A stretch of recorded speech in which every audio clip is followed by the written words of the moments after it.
Have you finished packing? Please hurry up. We're planning to renovate your room after you leave. The eldest son's wife, with a mix of impatience and excitement, urged us on. She seemed thrilled about finally making the house her own. It was clear she didn't know the half of it. I glanced at my husband, who silently signaled me to hold back, then offered a gentle smile to his brother's wife. Sorry for the delay. We'll be out by tomorrow. Since there will be workers around, it's best if you and Emily stay in your room. We're leaving behind the shared furniture and appliances. Our things are mostly just bedding and a few dressers. It shouldn't take more than 30 minutes to move everything out. The next day, the farewell was quicker than I expected. Well, we're off then. Yeah, see you. Take care, they replied without much thought or emotion. There were no apologies or thanks, no proper send-off. The eldest son and his wife simply lounged in the living room, barely acknowledging our departure. With their indifference, there was no need for us to be overly courteous either. As we silently climbed into the taxi, I couldn't help but worry about the cat we were leaving behind. Would Emily care for it properly? Would she give it the love and attention it needed? Watching our home fade into the distance through the taxi window, I suddenly had a thought. I pulled out my phone and made a call. In hindsight, this might have been my 6th call. My name is Karen. I'm 64 years old, and my husband John is a year older than me. We've been happily married for 35 years with no major conflicts. John worked for a multinational company and was usually very busy, but he always made time for the family. This year, John retired, and I was looking forward to spending more quality time together. However, it seemed I was the only one excited about his retirement. Our eldest son, Robert, and his wife, Emily, had shown dissatisfaction. They had been living with us for about a year, ever since their marriage. Emily had requested to stay with us because of the convenience of our home being close to the station for commuting and shopping. We wanted to give the newlyweds space, but were ultimately persuaded to let them stay. I never imagined it would lead to this. 2 months after John retired, I returned from shopping to hear John's angry voice from the living room. He was scolding Robert, who was slouched on the sofa. It was rare for my usually calm husband to be so furious. What's going on? I asked. John sighed deeply. Robert was rummaging through my bag and took money from my wallet. What? I was stunned. He's been short on cash after losing big at the Kentucky Derby recently. John grabbed a few bills from Robert's hand. It was definitely John's wallet, one I had given him for our 25th wedding anniversary. The presence of the wallet and the money in Robert's hand was undeniable proof. Robert, I thought you quit gambling. You promised never to do it again after that big loss. Why? Robert didn't reply. He continued watching TV, indifferent to the reprimand.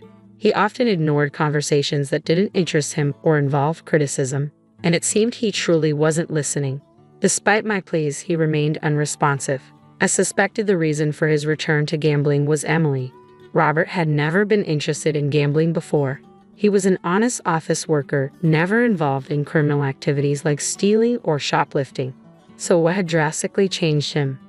I would undoubtedly say that meeting Emily had a significant impact on Robert. Emily was lively and energetic, and when they were introduced, I hoped she would bring out the best in my introverted son. However, I was unaware of her true nature at that time.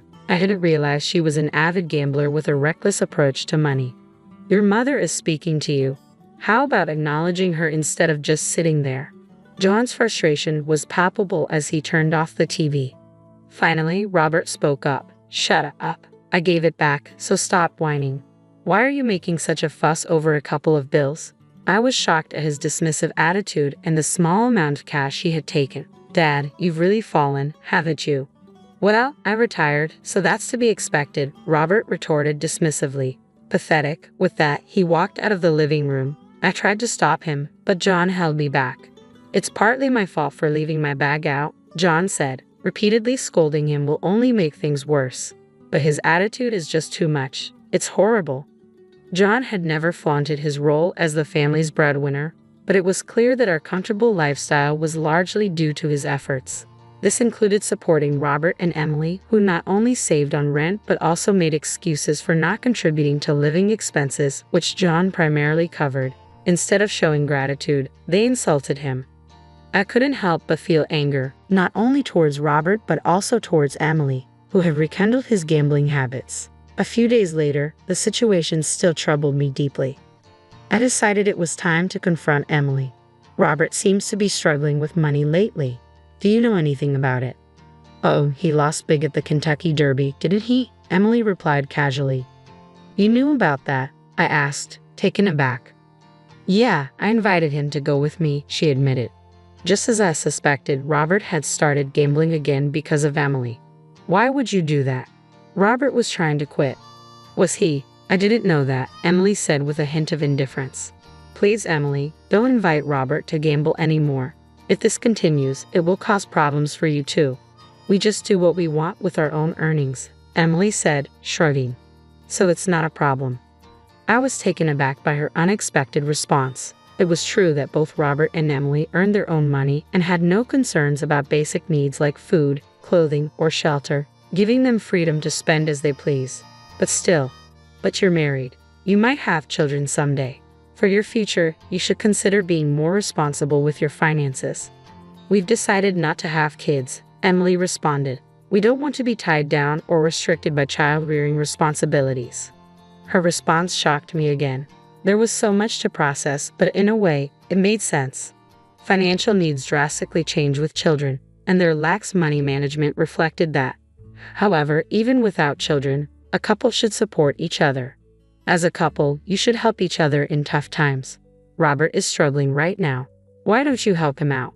You're his parents. Besides, you're well off. Oh, but now you're on a pension, right? Emily asked with a hint of mockery. Well, John's company was multinational, so there isn't really a pension, I replied.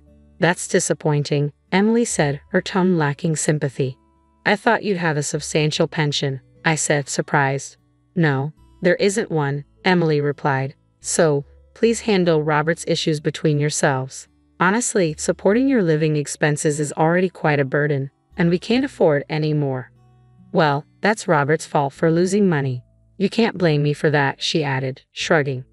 Anyway, we can't help right now without a clear promise of support for Robert, I said, feeling frustrated as I was practically shown out of their room. A week passed, and Robert's financial troubles remained unresolved. If he was desperate enough to steal from his parents' wallets, wasn't that a sign of real desperation? Shouldn't we help him before he turns to crime? John and I discussed it repeatedly, but he insisted that this was the result of spoiling Robert. Now is the time to be tough for his future, John argued. In the end, I had to agree. At least we were providing meals in the morning and evening, and he had a commuter pass. He just needed to make it to the next payday. But our brief sense of relief was shattered by an unexpected turn of events. It was a weekend night, and after finishing dinner, we were relaxing in the living room when the doorbell rang. Ding dong. It was unusual to have visitors at this hour, so I answered the door with curiosity.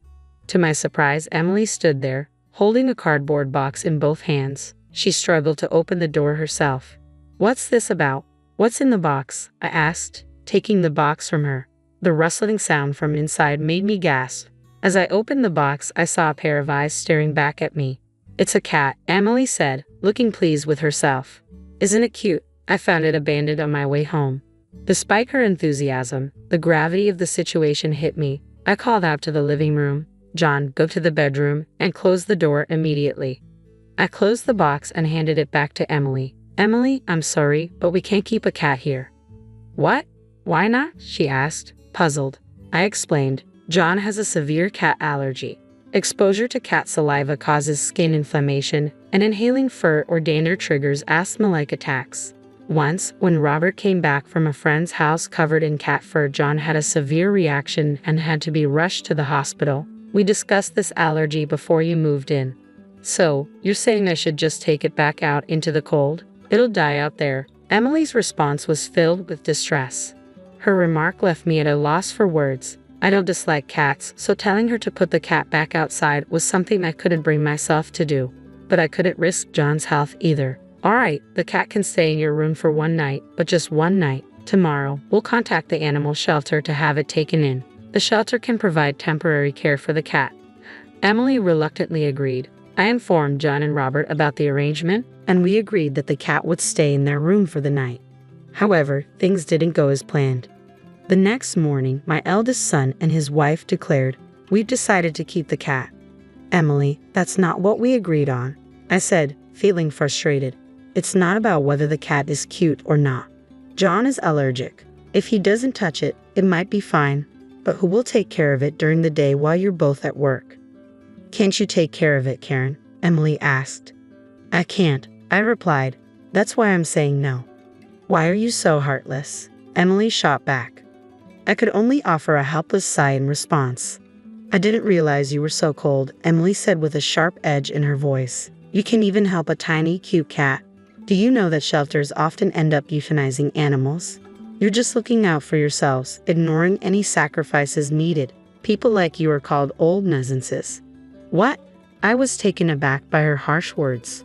If we can't keep the cat, you should leave immediately, Emily continued. Before I could respond, Robert chimed in. It might be a good time for you to consider moving to a retirement home. You're old enough, and we have no intention of taking care of you. Besides, you're not earning anymore. That's enough. Both of you, John, who had been silently listening and was now wearing a mask and gloves due to the previous night's incident, suddenly interrupted. He kept his distance from Robert and Emily, and I felt a pang of guilt for making him uncomfortable in his own home. I can't keep a cat because of my allergy, John said. So we'll go along with your suggestion and leave. John, as Robert said, it might be time to consider a retirement home. I agreed, understanding John's intention to avoid further confrontation. To Robert and Emily, it seemed like we had given up. Their attitude shifted to one of triumph. Don't worry about the house, Robert said. We'll take good care of it, but keep all the utilities and ownership in your name. It's too much hassle to change everything.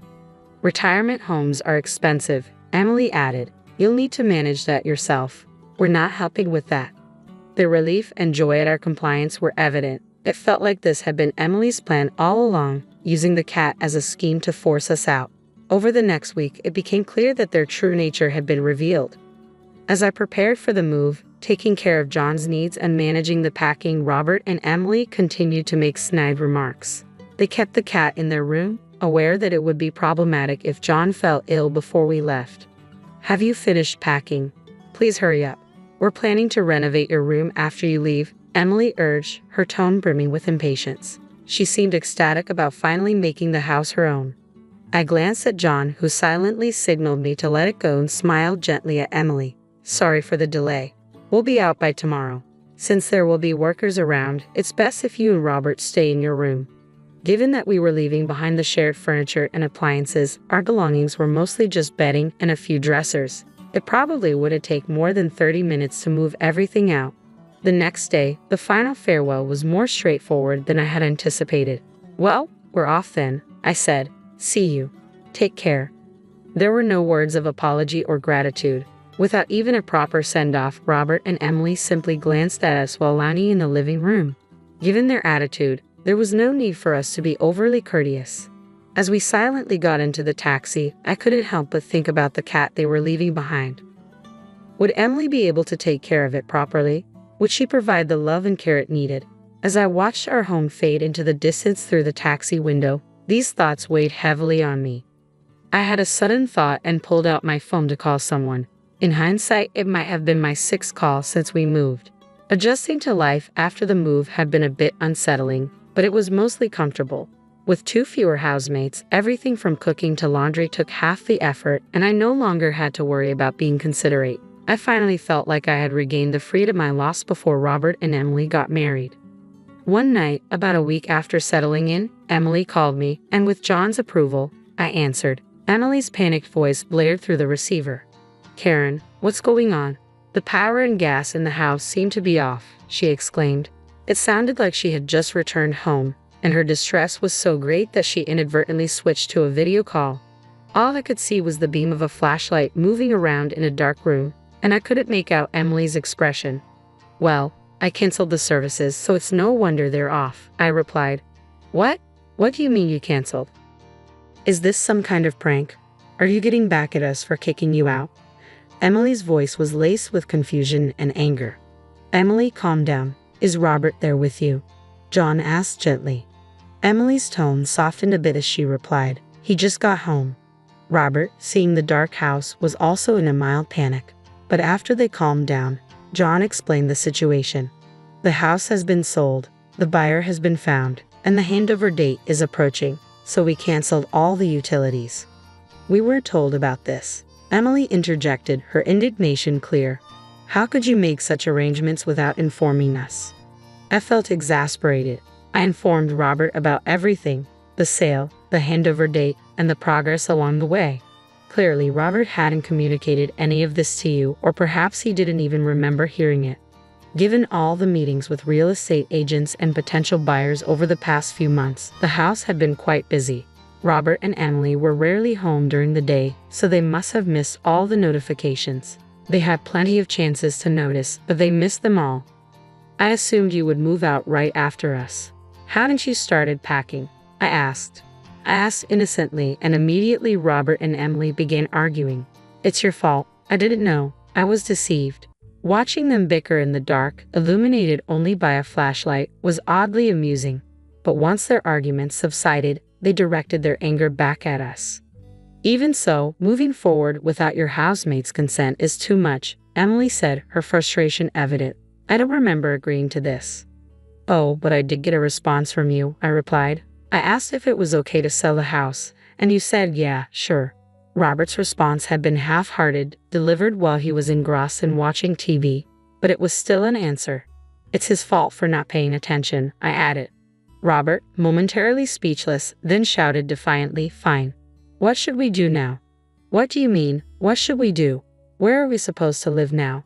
You must have arranged something for us, right? Robert demanded. John replied in a puzzled tone, why would we arrange a place for you? We've already sold the house. You were planning to move out anyway, so we're not to blame. And since you decided to sell the house, you should consider the impact on us. Well, rental properties usually pay relocation fees, Robert argued, so give us some money. You made a lot from the sale, didn't you? A rental house, I retorted. In that case, before paying any relocation fees, you should cover the rent for the time you stayed in the house and the living expenses we've covered for you. Adding it all up, it comes to about $10,000. Can you pay that now? Robert and Emily fell silent. Given Robert's financial troubles, they likely couldn't afford it. Realizing they were at a disadvantage, Robert tried to appease us. Right, we should pay you first, but we're a bit short right now. How about we live together again? Yes, please tell us where you moved. We'll join you there. They hadn't cared about our new place when we left. I dismissed their plea. That's impossible. We can't live with a cat. Wasn't that the reason you kicked us out? We'll get rid of the cat. Just let us stay, Emily pleaded.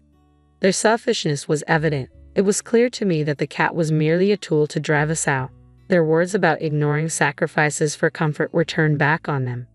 Do you know what? You're right. You called us old nuisances, but it's you who are willing to sacrifice anything for your convenience. Emily was left speechless, tears streaming down her face. John and I no longer felt any obligation to be swayed by her tears. We've moved into a senior living community, as you suggested. It's very comfortable, and we're happy here. We can't have you join us. Don't worry about us. We'll be fine, I said, ending the call. All we heard were their sobs. They never apologized, and soon, Robert and Emily left the house. Without savings, they both declared bankruptcy and now live in public housing. We learned this from Sarah, our friendly neighbor, when we returned to clean the house. According to Sarah, Robert and Emily struggled to pack their belongings in a house without electricity and left the cat behind. Thankfully, Sarah agreed to keep an eye on the cat and ended up adopting it herself. Surprisingly, Robert and Emily didn't divorce. Perhaps they're well matched. They might be hoping for John's inheritance, but since we've chosen a high-cost senior community, there won't be much left. John and I have finally achieved a truly peaceful life together. The community offers many amenities, including a gym, karaoke, and hot springs. We enjoy 3 freshly prepared meals a day and have the freedom to go out or travel as we please. Best of all, we've made many new friends here. We plan to savor this new phase of our lives, cherishing our time and new friendships. Emily, is Grandpa behaving himself? Oh, yes. Well, kind of. Injuring his leg, old people can be such a nuisance. I wish they'd think about those of us who have to take care of them. Patricia, that's not a nice way to say it. It's fine. He's already declining quite a bit. I can't handle the fuss of old people. But you're used to it, so you'll be fine. The other day, my husband's grandfather, Michael, fell in the garden and injured his leg. It's not a serious injury, but he's already 82 years old. Because of his age, we're having him rest in bed just to be safe, so it doesn't get worse. My mother-in-law won't even go near him, let alone take care of him. I'm Emily, 30 years old. I married 3 years ago and live with my husband Daniel's family. My husband was my boss at the company where I worked, a company founded by his grandfather. When I joined 8 years ago, my father-in-law was already the president, and my grandfather-in-law was the chairman. But back then, the grandfather was still handling all the important tasks and responsibilities of the company. 2 years ago, when Grandpa turned 80, he remained chairman but handed over most of the public duties to my father-in-law. Michael, you've worked hard all this time. Now leave the company matters to Christopher and take it easy. My mother-in-law said with a smile, but her words sounded sarcastic to me. Grandfather-in-law is a bit stubborn but a fair and kind person with a good reputation. In contrast, my father-in-law seems somewhat immature, never expressing his opinions clearly, and utterly unreliable compared to Grandpa. And he always does whatever my mother-in-law says. My grandmother-in-law has already passed away, and I never met her. My husband and I started dating when we worked together on the same product planning team 3 years after I joined the company. My husband, who was energetically leading the team, seemed reliable to me, though a bit self-righteous. Maybe I felt that way because I lost my father early and grew up with just my mother. My mother also passed away from illness 2 years ago, and now I have no family other than my in-laws. Shortly after I got married, my mother fell ill and needed care. So I quit my job to take care of her. The fact that my husband's family didn't object was probably due to a single comment from Grandpa. It's only natural to take care of the mother who raised you alone. Don't worry and take good care of her. Thanks to that, I was able to be by my mother's side every day for a year without financial worries until she passed away. My mother-in-law seemed a bit dissatisfied, but I was truly grateful. However, since Grandpa handed over the company to my father-in-law, everyone's attitude towards him has gradually changed. They no longer listen to his opinions as much. And I can't shake the feeling that they're treating him carelessly. At first, I thought it was just my imagination, but watching my mother-in-law and husband's behavior, I can't help but feel that way. My father-in-law's attitude is non-committal. But it feels like he's ignoring Grandpa, as if he's no longer needed since he's practically retired. Watching my in-laws' behavior, I feel somewhat angry. Hey, don't you think your attitude, Patricia, and yours too, is a bit cold towards Grandpa? So, what's the big deal? Grandpa tries to talk to you, and you barely respond. You don't even try to help him. Like I have time to deal with old people. You can take care of Grandpa. You're the one with free time. You don't have to talk like that. Quiet. I'm tired from work. Don't nag me about unnecessary things. This is how it goes. No matter what I say, they won't listen to me. My grandfather-in-law doesn't say anything to his family about this. Now, I'm the only one who talks to my grandfather-in-law at home. Grandpa, the weather is nice today. Shall we go for a little walk outside? Your leg seems to be healing well, and I think it will be good rehabilitation. Thank you. Let's go out for a bit then. When the two of us went to the park, there were several families with children playing around. My grandfather-in-law looked at the scene with joy. Christopher and Daniel had times like that too. Grandpa? I was busy with work and couldn't take care of the children much. Maybe that's why I couldn't raise Christopher and Daniel properly. My grandfather-in-law said with a slightly sad face, almost like he was talking to himself. Christopher is my father-in-law, and Daniel is my husband. I think about how everyone can be kinder to my grandfather-in-law, but I can't come up with a good idea. But then, my in-laws suggested building a house for my grandfather-in-law. This house is over 50 years old, right? The layout is bad, it's hard to use, and instead of spending money on repairs, it would be better to build a new house in a more convenient location. A new house? Michael is getting older, and it's good that he only got injured last time, but we never know what will happen. So, let's make the house barrier-free so we won't have trouble if care is needed. I see. We can even put Michael's room in the middle so everyone can take care of him easily. Yeah, that's not a bad idea. Right. So, it's settled then? And Michael, about the cost? If it's a house for all of us, I'll take care of it. Talk to Mr. Jones about the money.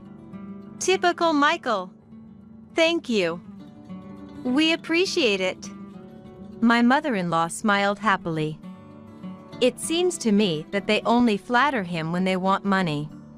But if everyone takes care of my grandfather-in-law after moving to the new house, I thought there could be nothing better. Mr. Jones is the company's in-house counsel and also manages my grandfather-in-law's personal assets. My grandfather-in-law liked his character and made him in-house counsel, and it's been nearly 30 years. He's 58 now and the person my grandfather-in-law trusts the most. I've met him several times, and he seems to be a very honest person. He always cares about my grandfather-in-law's health, and sometimes I think he's more like a son than his real sons. Having such people around my grandfather-in-law makes me feel a little relieved. I wasn't informed about where or what kind of house was being built. But my mother-in-law seemed very cheerful, and the three of them were looking at interior design magazines and discussing various things. So it seemed to be going smoothly. Then something unexpected happened. It was revealed that my grandfather-in-law had a debt of $1,820,000. Wait, what's this about $1,820,000? My grandfather-in-law had become a co-signer for a loan for a friend's company. But that company was in trouble, and the debt had become my grandfather-in-law's responsibility. Wait, they're not going to take the house that's under construction, are they? Since the contract has already been completed, and as Patricia said, it's in the president's name, so it's fine. My mother-in-law seemed relieved at those words. Oh, thank goodness. I'm glad we did it my way. Listening to that conversation, I learned for the first time that the house was in my father-in-law's name. Even though my grandfather-in-law had paid for it, putting it in my father-in-law's name seemed just like something my mother-in-law would do. I also wondered why they didn't think of giving up the house to help repay the debt. Hey, this debt is Michael's fault, and it has nothing to do with us or the company, right? Well, it was signed in Michael's name. Oh, good. Then there's no problem. I couldn't understand what was good about it. But since my grandfather-in-law didn't say anything during that conversation, I didn't intervene either. After all, it's not an amount I could handle. And a few days later, my grandfather-in-law's behavior began to change gradually. Grandpa, what would you like for lunch? Who are you calling Grandpa? I'm only 50. You have no right to call me that. Huh? Sorry.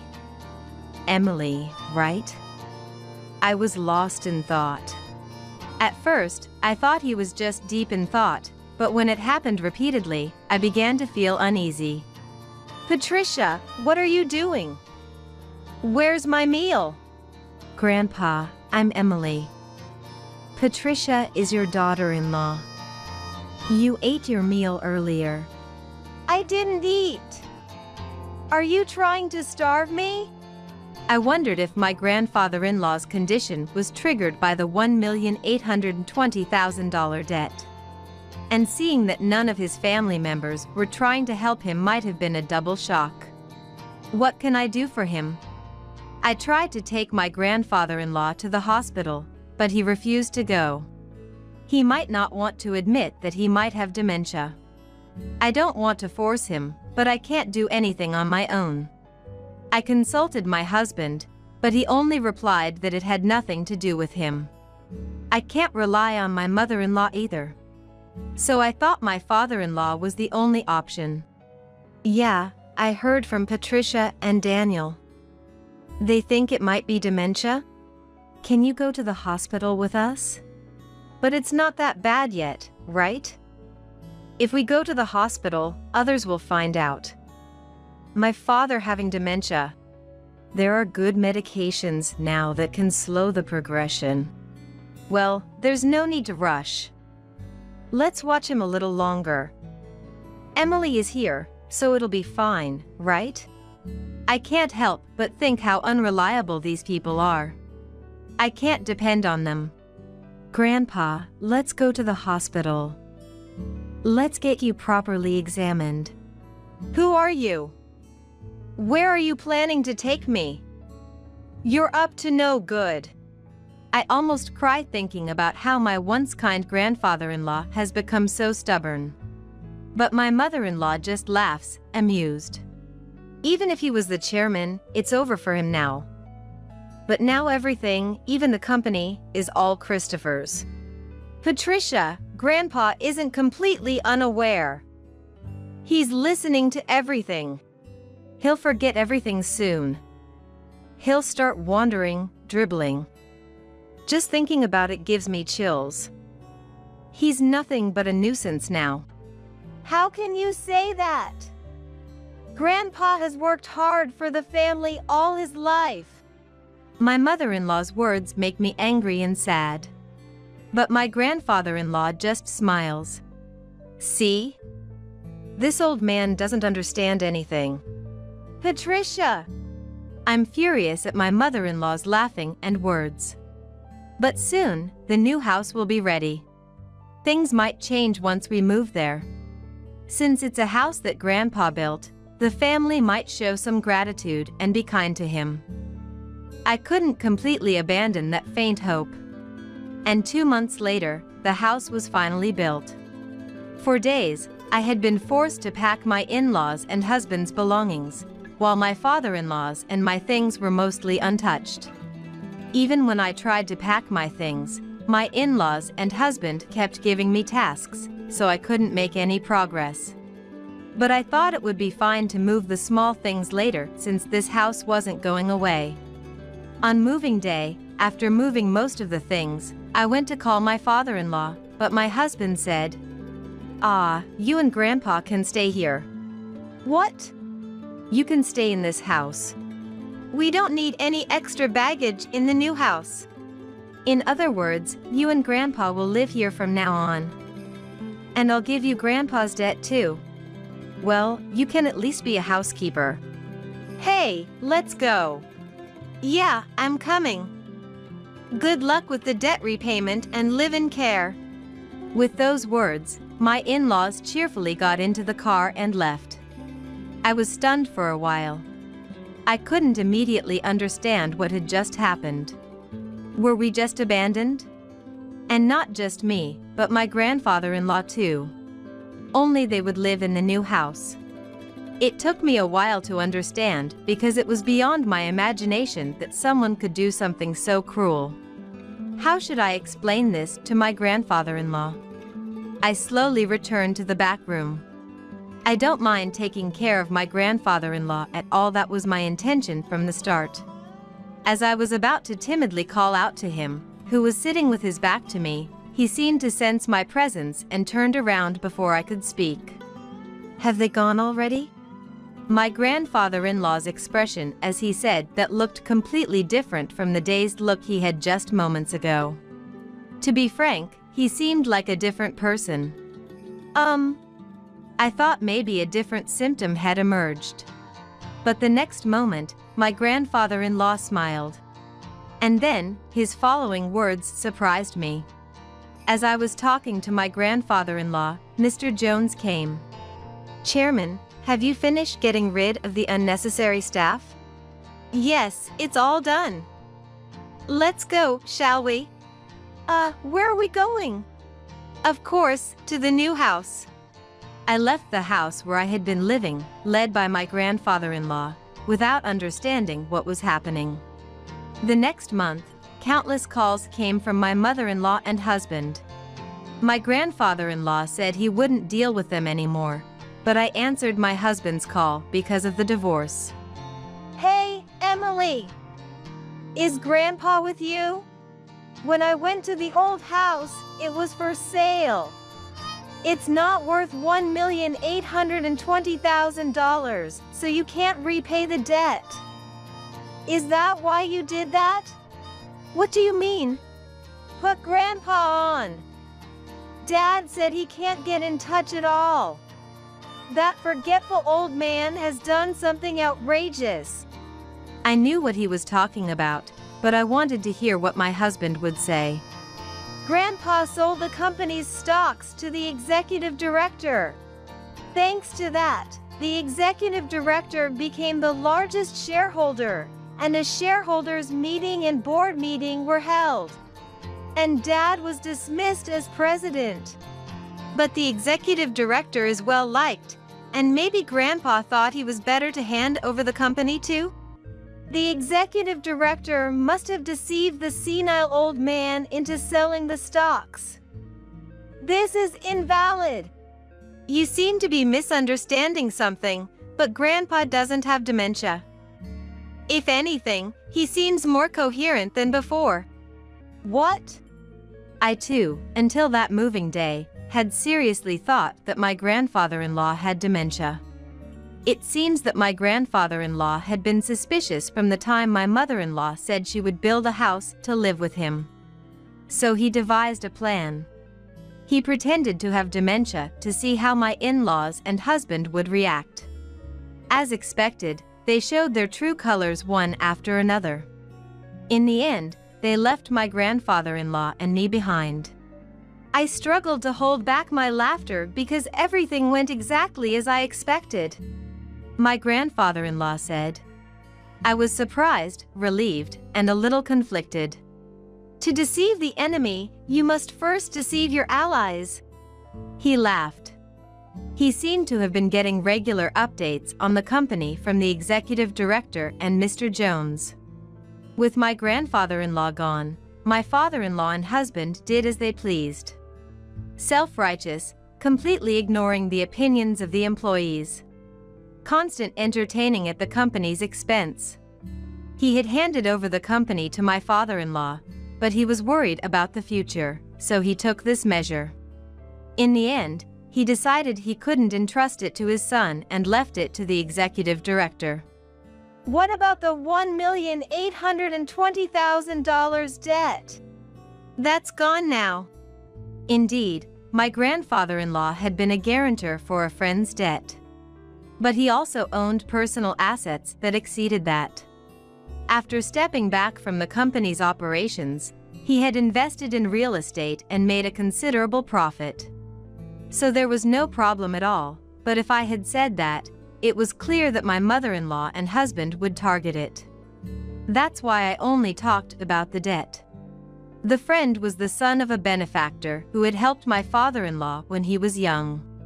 Moreover, since then, the countryside land that the son owned was going to be developed into a resort. And he was able to sell it at a high price, so there was no need to take on the debt. "You're kidding!" But more importantly, are you guys okay? "We're not okay. Both my father and I were denounced by the company. What should we do now?" Well, there's also the mortgage on the house." "What? What do you mean, the mortgage on the house?" Huh? You haven't realized it yet? The house money should have been all paid by Grandpa. Maybe you don't remember what Grandpa said at that time? When my mother-in-law talked to my grandfather-in-law about money, he had set the condition that if it's a house where everyone, including me, will live, In other words, if that wasn't the case, he wouldn't pay. Even if the house was in my father-in-law's name, my grandfather-in-law intended to pay if everyone was living together. That's just because you assumed Grandpa would pay and didn't look at the documents properly, right? Christopher signing without checking everything. It shows he really didn't have the qualities of a president. You're kidding! Afterward, my parents-in-law ended up losing the house they had built because they couldn't pay the mortgage. Now they live in an old apartment over 50 years old and are struggling to pay off the unpaid loan. My mother-in-law and husband have been contacting me alternately, saying we should all live together, but that's impossible now. My grandfather-in-law has retired from his chairman position, and now he has bought an old house in the countryside, and we are living together. Emily, you can go and live wherever you like, freely. You don't have to worry about living expenses. My grandfather-in-law told me, but I chose to be with him. If I'm not in the way, please let me be with you. When I said that, my grandfather-in-law's eyes welled up with tears. Thanks to Mr. Jones, the divorce was finalized, and procedures were taken to exclude my former father-in-law and former husband from inheritance. And I became my grandfather-in-law's adopted daughter. If anything happens to my grandfather-in-law, who has become my father, I intend to take care of him until the end. Now, the two of us enjoy working in the fields together. Dad, look at this radish. It's big. In the pouring sunlight, warm moments flow. I wish for these days to continue even one day longer. Ah! Look, it's the bitch! My 6-year-old daughter pointed at the woman who had come to our house. Today was the day my son brought his fiancée over.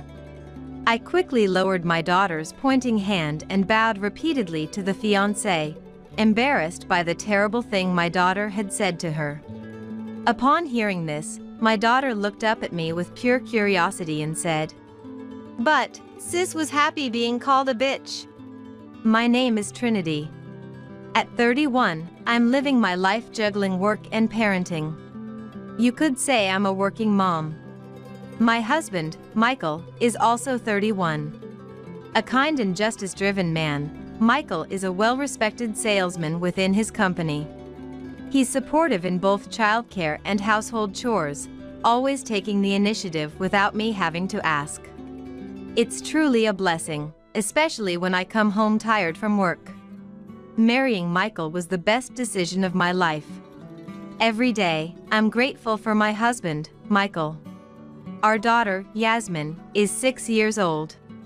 Full of growth and energy, Yasmin's curiosity knows no bounds. Every day she discovers something new and excitedly shouts, "Mom, look!" enjoying her own little world. It's a relief when she can play by herself, especially when I'm tied up with household chores. Reaching my 30s, I've noticed a waning interest in the wider world, making Yasmin's daily joy frankly enviable. With my husband often away on business trips, he's mostly home only on weekends and holidays. Since I often work weekends too, the days when the whole family is together are rare.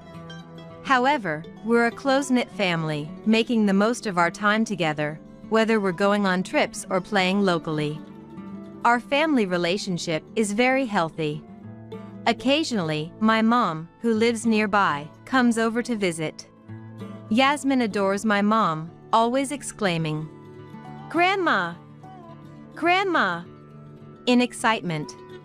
It's heartwarming to see my mom happily respond with a "Yes" to Yasmin's calls. For me, busy with work, my mom's presence is invaluable. Compared to Mom, I've always had a strained relationship with my dad. There's no clear reason, but our personalities just don't mesh. We have different perspectives, and it seems we disagree on everything.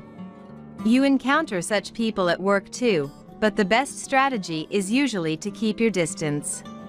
It seems Dad feels the same way, hardly ever showing up at my house. Even when I introduced Michael, Dad opposed our marriage. His reason being, something about him just doesn't sit right. Something about him just doesn't sit right. Such a selfish reason. To oppose the person your daughter has seriously chosen to be with, just because you don't like something about them, is just too selfish. My already poor relationship with Dad only worsened after he opposed our marriage. But I went ahead and married Michael, ignoring my dad's opposition, because it's my life. Maybe out of a sense of guilt, I found myself avoiding Dad after the wedding. I get along well with Michael's parents, my in-laws, who live far away. When we can take long vacations in summer and winter, I take Michael and Yasmin to visit them. Yasmin has been familiar with them since she was little, so she's not shy at all and is very dear to them. I've always been close to my brother Trevor, who is 5 years older. Our attachment to each other might seem a bit unusual to some. We even exchange emails daily. I share updates about Yasmin's growth and family events, while Trevor vents about work. Whenever something about Yasmin troubles me, talking to Trevor usually helps me forget by the next day. That's how important Trevor is to me. Currently, Trevor, who works for a major corporation, is not only kind and stylish but also handsome. It's a wonder why he doesn't have a girlfriend. Though he's popular, he seems uninterested in romance. His lack of interest in love is, ironically, what draws women to him, something Trevor hasn't realized. Despite everything, we've been living a happy life, supported by a loving family. Then one day, I got a phone call. Hello? Trinity? It's me. The caller, unusually, was Trevor. Maybe it was just my imagination, but Trevor's voice seemed unusually lively. I've got a fiancé. My intuition was right. No way. Congratulations. That's great, Trevor. I was as happy for my beloved Trevor as if the good news were my own. A smile naturally spread across my face. Trevor, you're so cool but never seemed interested in love. You finally met the right person. I'm so happy for you. So, who is she? When I asked, Trevor said a bit shyly, She's someone you'd get along with, really kind. I'll introduce her when you come to our parents' house in 3 months. In 3 months, got it. Let me know when it's closer, and I'll take time off work. And with one more. Congratulations. I ended the call with Trevor. Even after hanging up, my excitement didn't fade. My beloved Trevor was getting married. I wondered what his partner was like, hoping we'd get along well. Filled with anticipation, I looked forward to the 3 months until Trevor's visit. Then, one day, on the way back from picking up my daughter Yasmin from the childcare center, she suddenly said, Mom, I want to have a doggy. A doggy? You mean a dog? What brought this on all of a sudden? Yasmin likes dogs, but has never said she wanted one.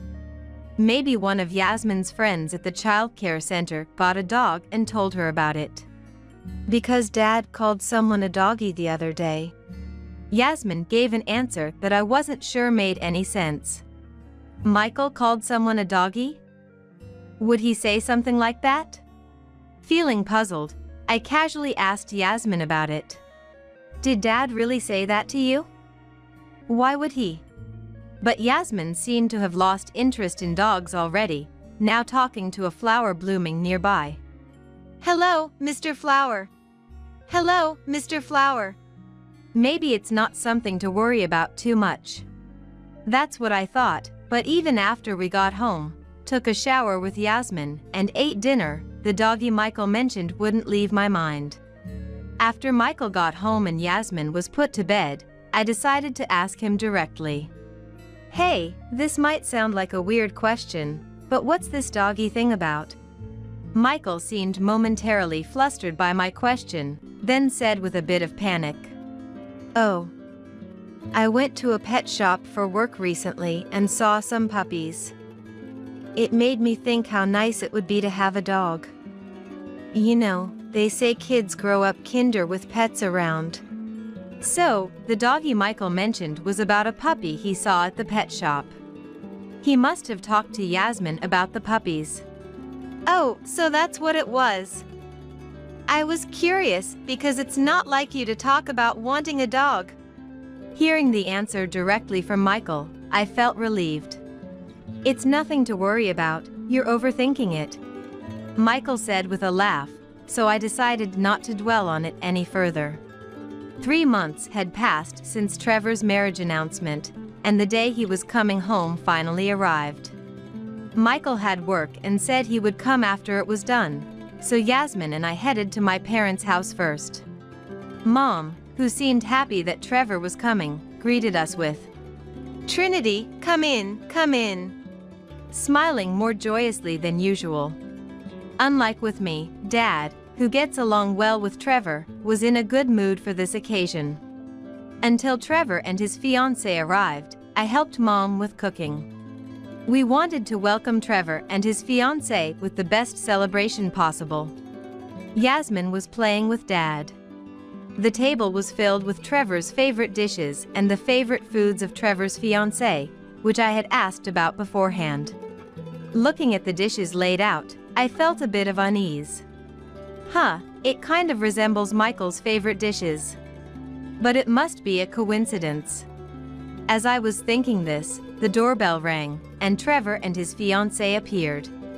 Michael hadn't finished work yet and wasn't there, but we started the meet and greet with just the family. Trevor's fiancée is apparently named Riley. I could hear Mom from the entrance. "Welcome, Riley." Mom greeted them, and the two stepped into the living room where Dad, Yasmin, and I were. At that moment, a voice came from beside me. Not a blessing, but an unexpected remark. "Ah, look, it's the bitch." Pointing at Riley, the voice was Yasmin's, who continued pointing while laughing. Riley, with her beautiful face, looked puzzled at Yasmin. "Yasmin, that's rude to our guest." I scolded her, and Yasmin made a sullen face and said, "Because Dad called her that. And Big Sis looked so happy about it. Why is it okay for Dad to say it, but not me? I was just playing with Dad when Mom wasn't around." Yasmin's baffling statement had me, Mom, Dad, and Trevor all scratching our heads. Just then, the doorbell rang, and Michael, having finished work, arrived. I went to welcome Michael, who then entered the living room. And that's when things took a sudden turn. "Cheater!" A voice suddenly erupted. Looking towards the source, it was Michael, his face red with anger, yelling at Trevor's fiancée, Riley. "Why are you here? What's the meaning of this? Is this some kind of harassment?" Michael was uncontrollably furious. His unusual behavior puzzled everyone else. Michael seemed to not even notice me, our parents, or Yasmin. Then, Riley, Trevor's fiancée, started raising her voice. Gone was her gentle demeanor, now replaced by a harsh tone, furrowing her brows. "Why are you here? And why should I be the one blamed? You were the one who came on to me. I was never serious about you." Riley was infuriated, blood rushing to her head. Although initially shocked, I began to understand the nature of their conversation was about an affair. "You're the one who said you wanted me to come over on holidays. I went out of my way for you, and this is how it ends. Give me back my weekends." Michael and Riley had been having an affair. And it seems they were using the weekends when I wasn't around for their escapades. They apparently enjoyed treating each other like pets frequently. Yasmin must have seen this. That's why she started talking about Doggy in such a strange way.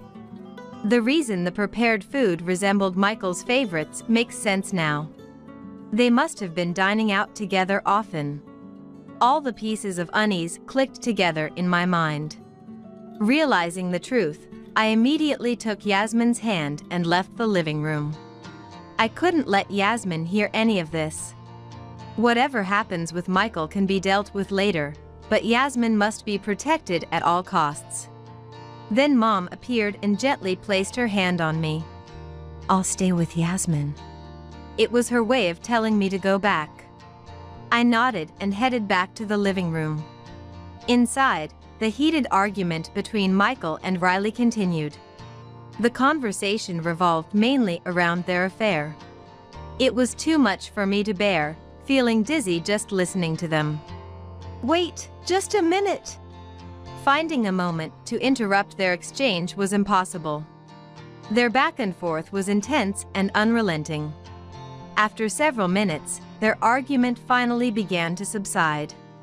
As they became aware of us around them, both crumbled to their knees, faces turning pale.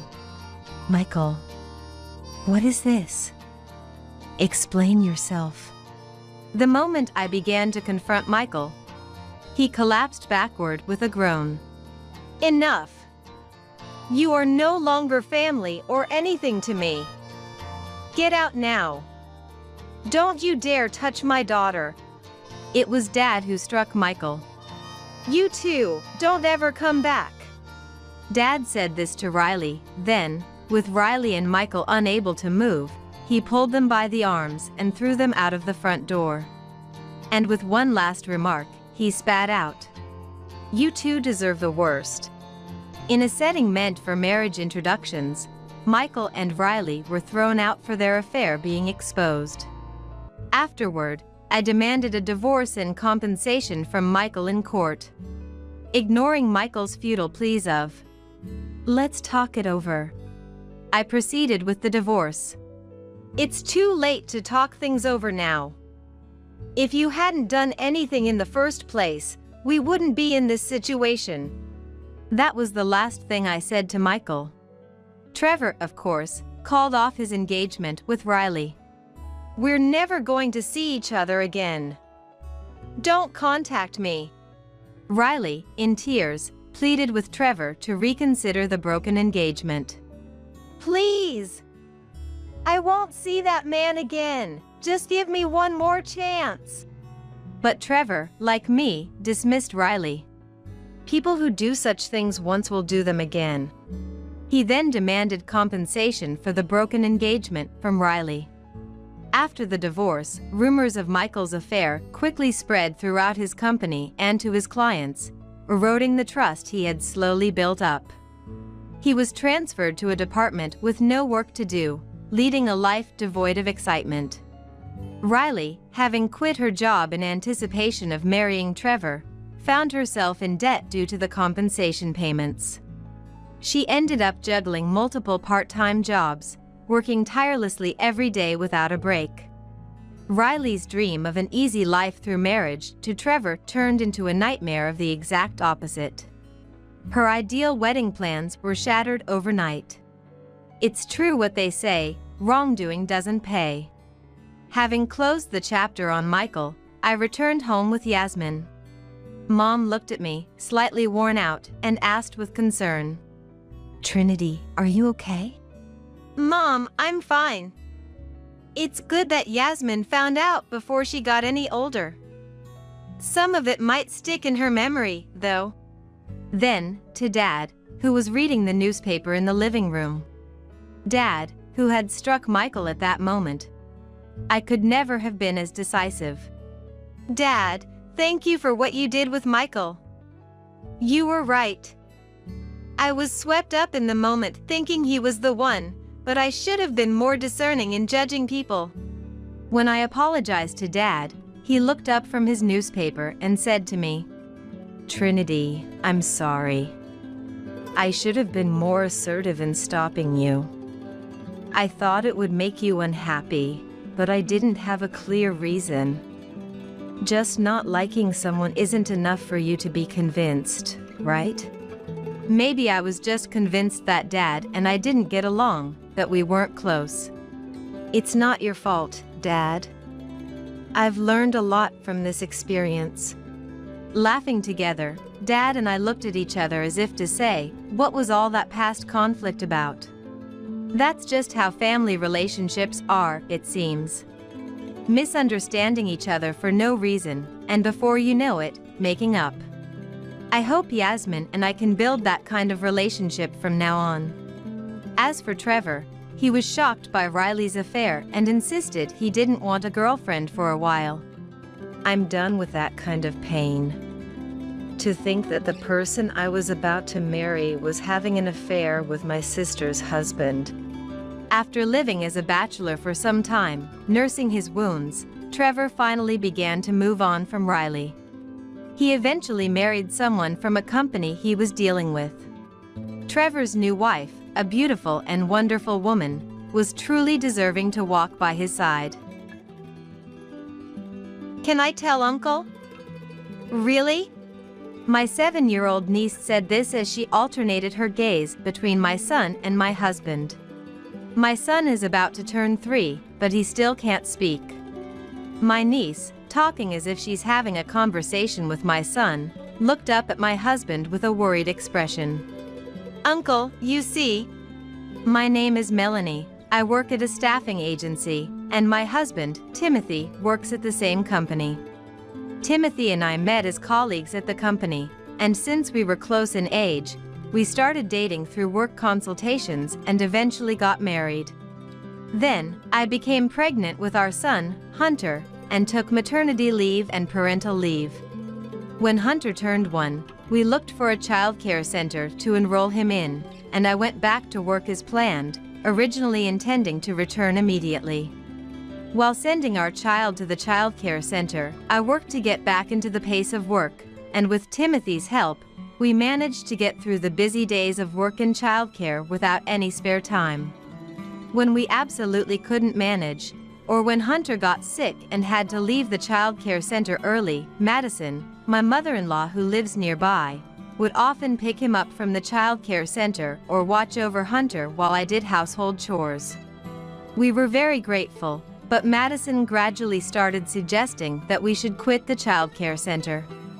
In fact, Hunter was relatively advanced compared to children his age. He began walking just after turning 1, and though not yet conversational, he understood our words and could communicate simply. Madison started treating Hunter like a prodigy, insisting he shouldn't be in a public childcare center but rather receive gifted education under her constant care. This suggestion had us worried. While we were indebted to her, we tried to refuse politely by saying Hunter enjoyed the childcare center, which only made Madison furious. She didn't like that I had returned to work while Hunter was still so young and berated us, saying, "You don't love Hunter. Leaving him in childcare all day is negligent. Unlike you, I would be willing to stay with him all the time and take care of everything. Just hand Hunter over to me." I was shocked by Madison's accusation of being a bad mother, but I was even more frightened by her treating Hunter as an object to be handed over. After that, we tried not to rely on Madison, and if Timothy wasn't home when she came over, I pretended to be out. However, Madison started taking actions that couldn't be ignored, like picking up Hunter from childcare without our consent or trying to steal our house keys after bringing over sweets and insisting on coming in. Timothy, too, gave up on reasoning with her after seeing her unreasonableness. We decided to move without telling Madison and began looking for a new place in secret. However, finding a new home proved difficult. We thought it would be easy to find a house in a growing city, but with many people moving in, convenient properties sold quickly. While searching for a house behind Madison's back proved difficult, half a year flew by in no time. By then, Madison's interest in Hunter had waned significantly. Actually, even at a year and a half, Hunter still wasn't speaking at all. He used to babble a lot when he was younger, but lately, he's been completely silent except when crying. Taking him to the hospital worriedly, we found nothing abnormal. We were told that language development varies greatly among children and to keep a careful watch, so we went home carrying our worries. Seeing Hunter like this, Madison did a complete turnaround from treating him as a prodigy, declaring, "Not speaking much just means he's a disabled child. There must be something wrong with Melanie's body, and that's why she gave birth to a strange child. I don't know why Timothy ever married someone like her." And she labeled it as a disease. Despite the doctor's diagnosis, being told Hunter was sick and that I was abnormal brought me to tears.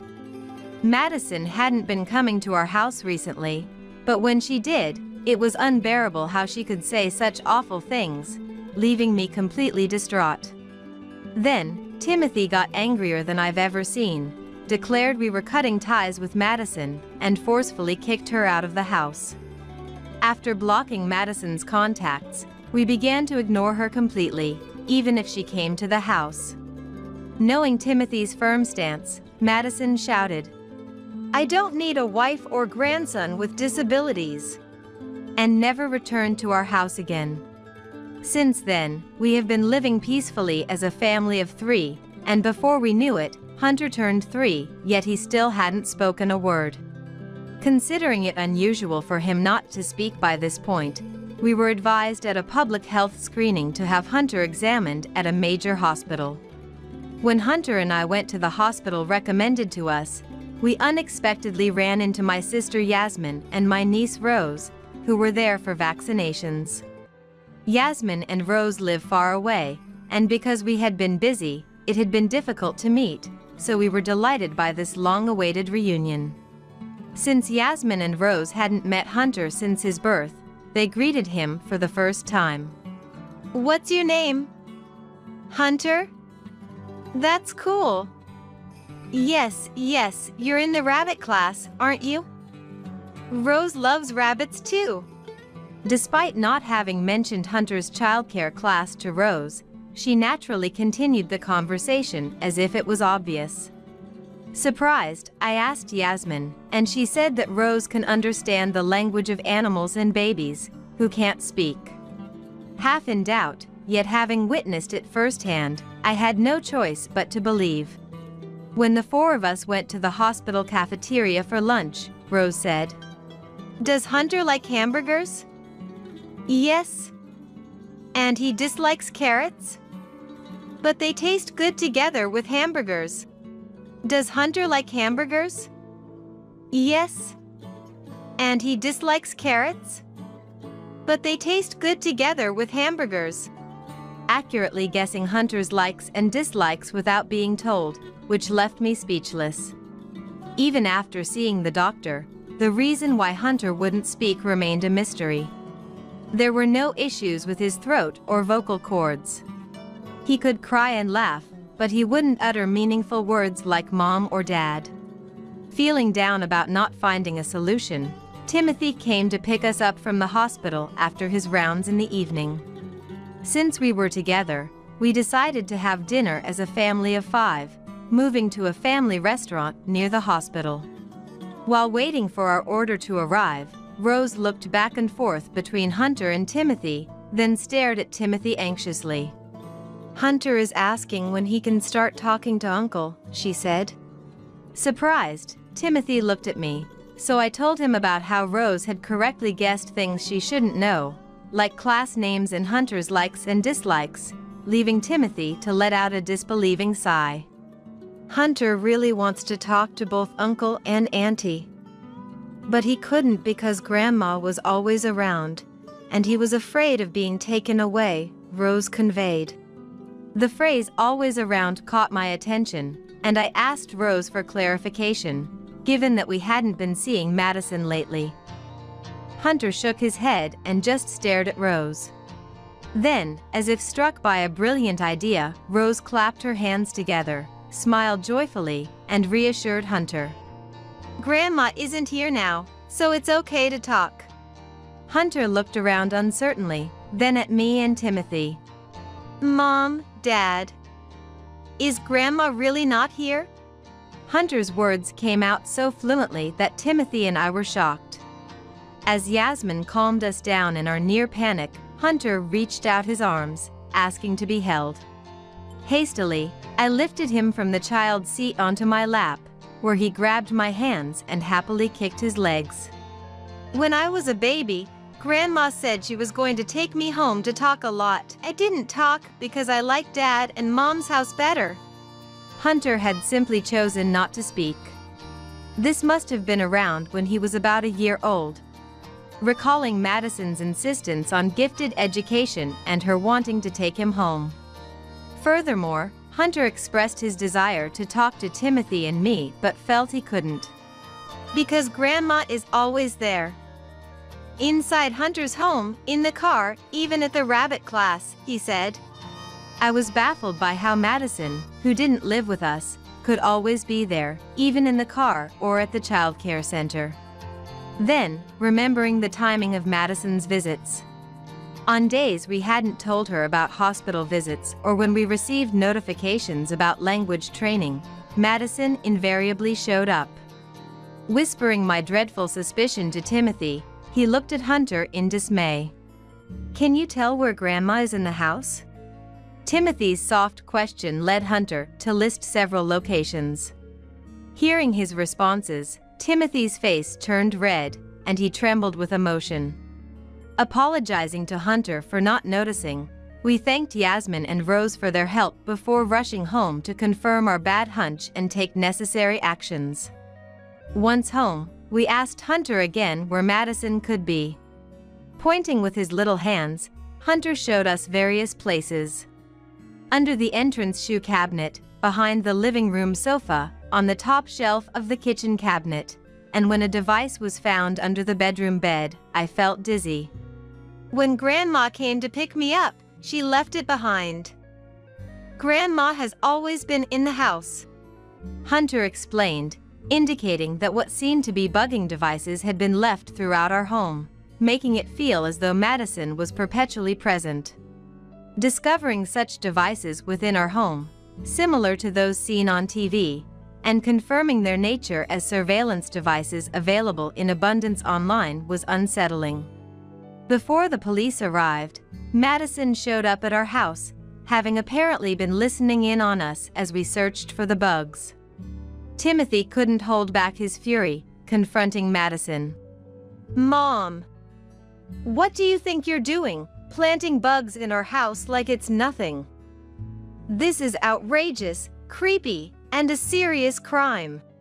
It's because Timothy ignored my contacts, isn't it? What's so wrong with wanting to know more about one's own family? We're family, after all. There's no need to make such a big fuss about this. More importantly, Hunter can speak. To think he can talk so much at 3, he must be gifted. Just as I thought, a real prodigy. I'll take him and provide him with gifted education, so he can work at a big company in the future. And eventually, he can take care of me in my old age. Now I can rest easy." Madison showed no remorse for planting the listening devices, dismissing it as nothing significant. Her blatant disregard for Hunter's wishes and her self-centered assertions made us feel sick. Just as we were considering our next steps, the police arrived. After we explained the situation and the police confirmed with Madison herself, who didn't think she had done anything wrong, she readily admitted to planting the devices and was promptly taken into custody. Despite her resistance and insistence on her innocence, revealing the locations of the devices led to her being packed into a police car and taken to the station.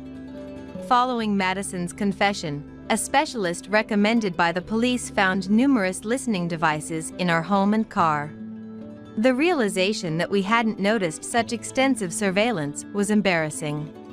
The thought of Madison having heard all our conversations made us dizzy. In the end, Madison was arrested for burglary and criminal mischief, showing no signs of remorse for her excessive actions, even though it was her son and DIL's home. Furthermore, during the interrogation, Madison confessed to also planting listening devices at the child care center. Just as Hunter had said, she had bugged the class he attended.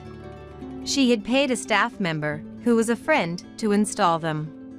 An investigation at the child care center indeed found several devices. The staff member who assisted Madison faced serious legal consequences and disciplinary action. Timothy was deeply affected by his mother's disturbing behavior. But most importantly, for Hunter and me, we decided to move away from this town filled with unpleasant memories as quickly as possible while Madison was preoccupied with police proceedings, seeking a peaceful life. Considering our job situations, we decided to move near Yasmin's family. Upon explaining our circumstances, Yasmin's family was shocked but understanding, offering their sympathy and saying, "You've been through a lot, well done." With Yasmin's family helping with the move, everything went smoothly. Since then, despite it being her first offense, Madison received a prison sentence due to the malicious, cunning nature of her actions, which were premeditated and carried out with clear intent. Despite Madison's full confession, she seemed unable to comprehend why her attempts to learn more about her family were met with such serious consequences, ranting and causing a scene at the police station, claiming, Let me out of here! I was just trying to get to know my family better. I've done nothing wrong. When we were informed by the new residents of our old home about a letter filled with grievances and demands for release that Madison sent, it was a stark reminder of how fortunate we were to have moved to a place beyond her reach, and the thought of what could have happened if Hunter had been taken by her sent shivers down our spine. Now, free from Madison's watchful eyes and with Hunter able to speak without any reservations, our family enjoys brighter and more communicative days together. Hunter's verbal skills are impressively advanced for a 3-year-old, leading us to wonder if he might indeed be what Madison claimed, a gifted child. However, this does not justify Madison's actions, nor does it mean we are willing to forgive her. Living closer to Yasmin's family has enriched our lives with increased interactions, and Yasmin has been a great help with tasks like picking Hunter up from childcare, which Madison used to handle. Our weekends are now filled with joyous outings to amusement parks, zoos, and trips planned together, fostering a close and supportive relationship. Reflecting on the hardships Hunter endured, we are determined to compensate for the past by ensuring he grows up in an environment where he can freely express himself without restraint, committed to never letting him feel suppressed again.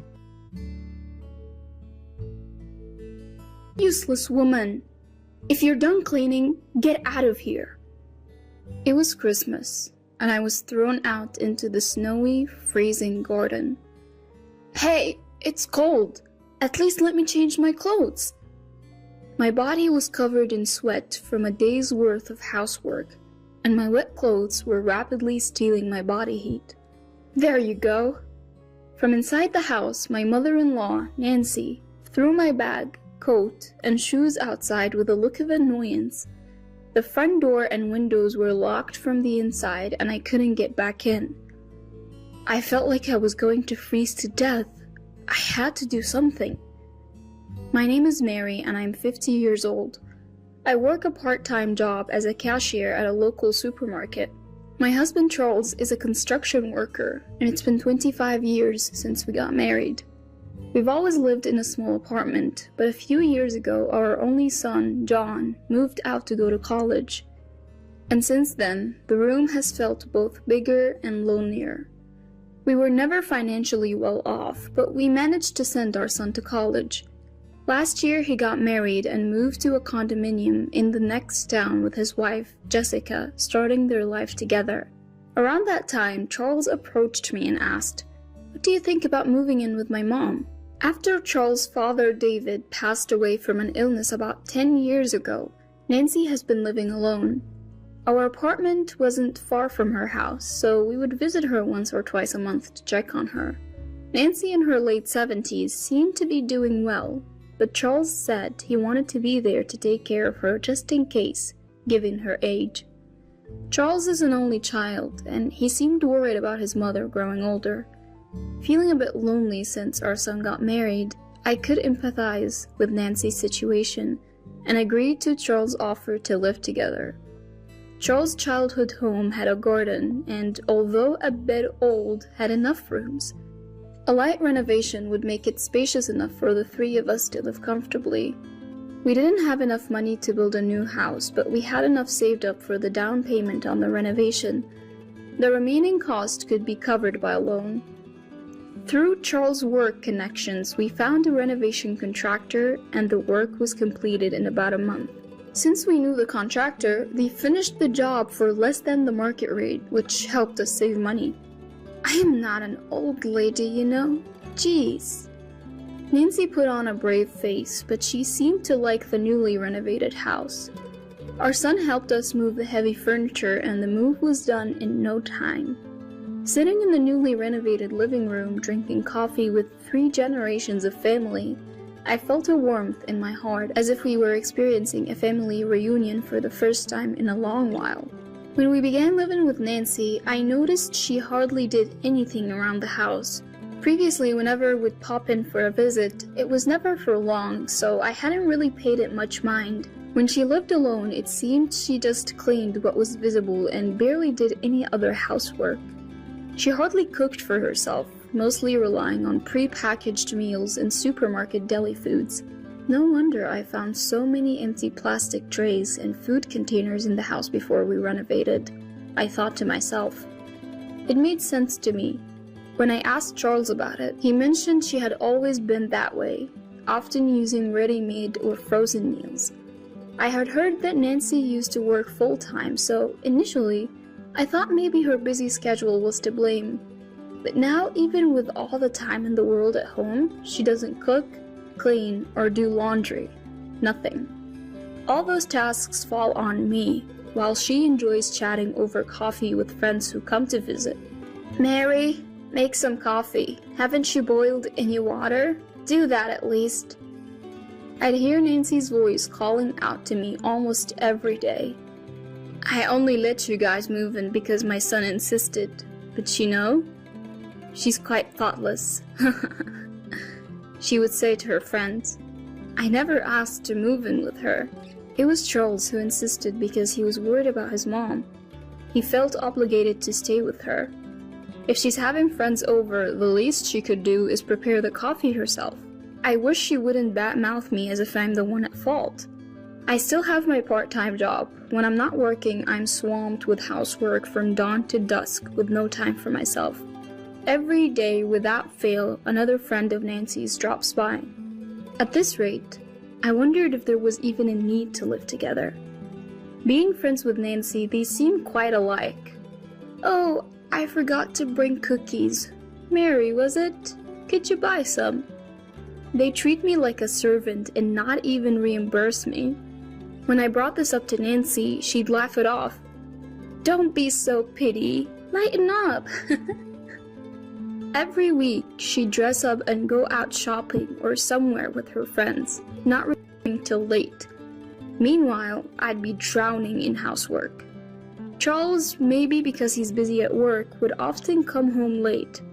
On rare occasions he came home early, he'd be drunk and just go to sleep. Whenever I tried to discuss Nancy's behavior with him during such times, he'd snap, "Quit nagging. Mom's always been like that." If I approached him sober, he'd just dismissively say, "She's getting old, let her be." "You might tolerate it because she's your mom, but think about what I have to deal with," I'd retort. Yeah, I got it, I'll talk to her," he'd say, but then just fall asleep snoring. I considered discussing it with our son, but I hesitated to burden the young couple with our problems. As December rolled in, I got a call that Charles had an accident at work. I rushed to the hospital. Thankfully, his life wasn't endangered, but he had fractured his leg. We were now set to spend Christmas in the hospital. Normally, my son comes home for Christmas and we spend the holiday together, but this year he got married and I was wondering what to do. So, Nancy, I know this is a weird time to ask, but what are you doing for Christmas? Charles won't be able to leave the hospital for a while, and I'm not sure how to spend Christmas at my in-laws. So I decided to ask Nancy. She responded, "Christmas? What did you used to do?" "I used to spend it with John, my son. He would come home and we'd be together," I replied. "Well, why don't you go to John's? You're family. There's no need to be shy," she suggested. Even though he's my son, I feel like I'd be intruding on the newlyweds, and I feel bad about it. But Nancy has a point. I decided to call my son and see what he says. If he says no, I'll figure something out then. I called John on his mobile phone and explained that Charles is injured and will be spending Christmas in the hospital. "So what will you do, Mom?" he asked. I braced myself for rejection and asked, "Well, I was wondering if I could come to your place."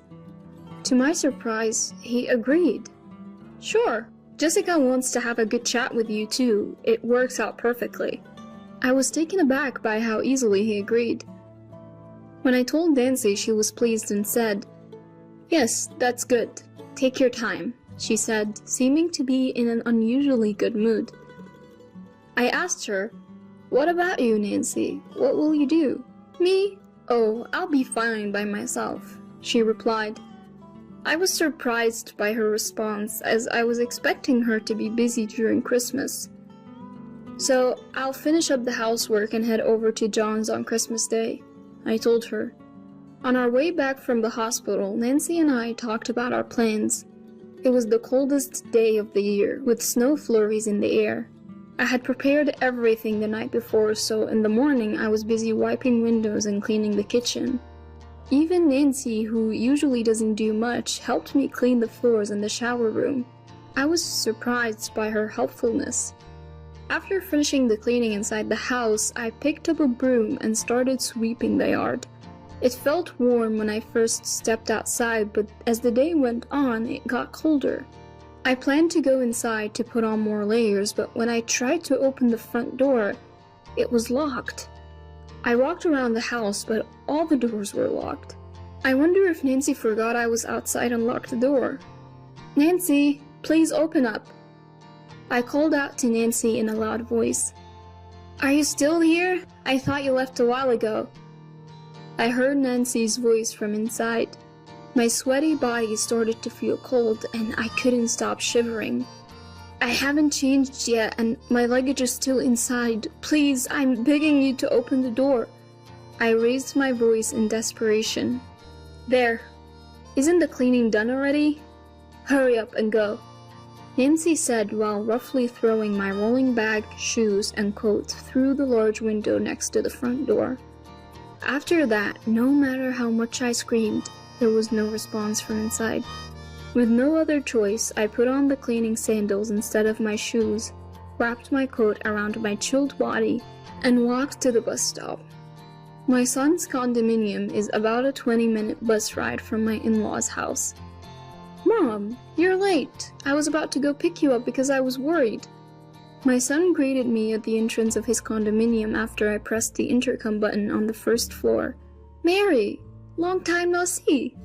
I was greeted with a smile by my son's wife, Jessica, as she let me in the room. This is the first time I've seen Jessica since their wedding. She's a petite woman with a cute smile.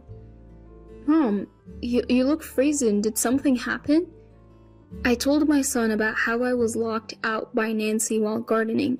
"Mary, go take a shower and warm up your chilled body first," Jessica said kindly. Her words touched my heart, and I felt like I was about to cry. "Thank you, I'll do just that," I said, and Jessica showed me to the shower room.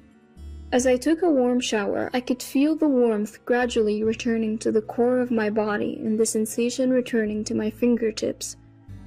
It's been a while since I've taken such a leisurely shower. I felt a sense of peace that I had almost forgotten. Once I felt relieved and the hard things I had been through came flooding back, I started crying again. After the shower, a meal was prepared.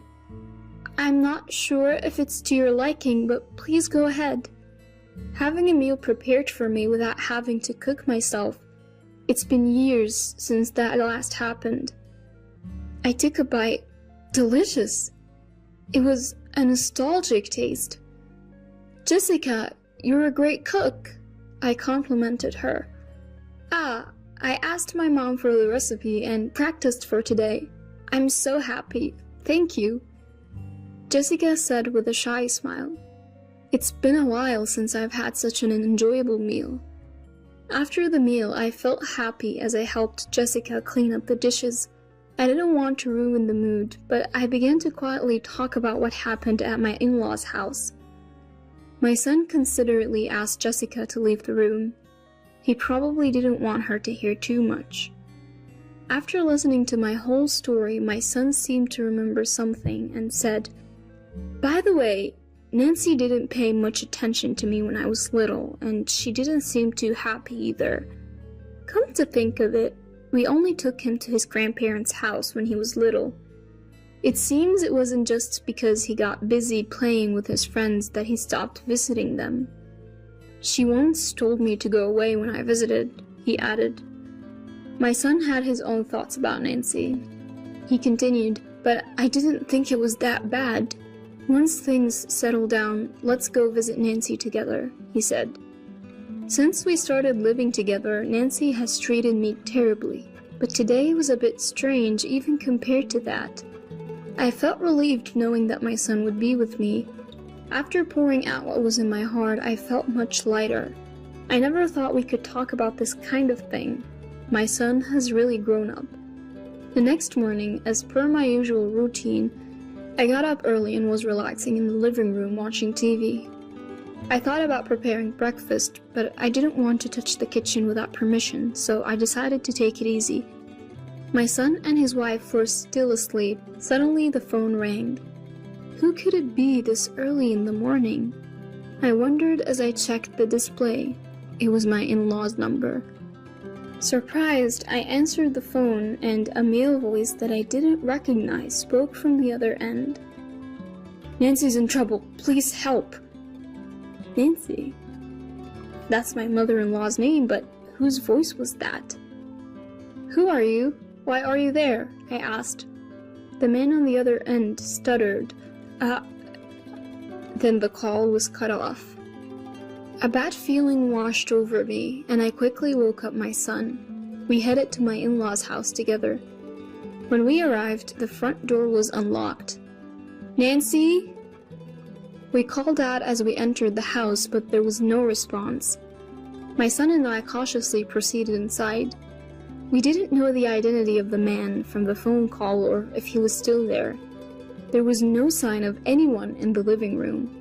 We could hear the sound of running water from the shower room, so we went to check and found Nancy lying on the floor, unconscious but breathing. "John, call an ambulance, hurry!" I shouted to my son.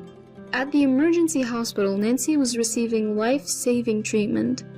She was diagnosed with a cerebral hemorrhage, and although she pulled through, she was still unconscious, so visitors were not allowed.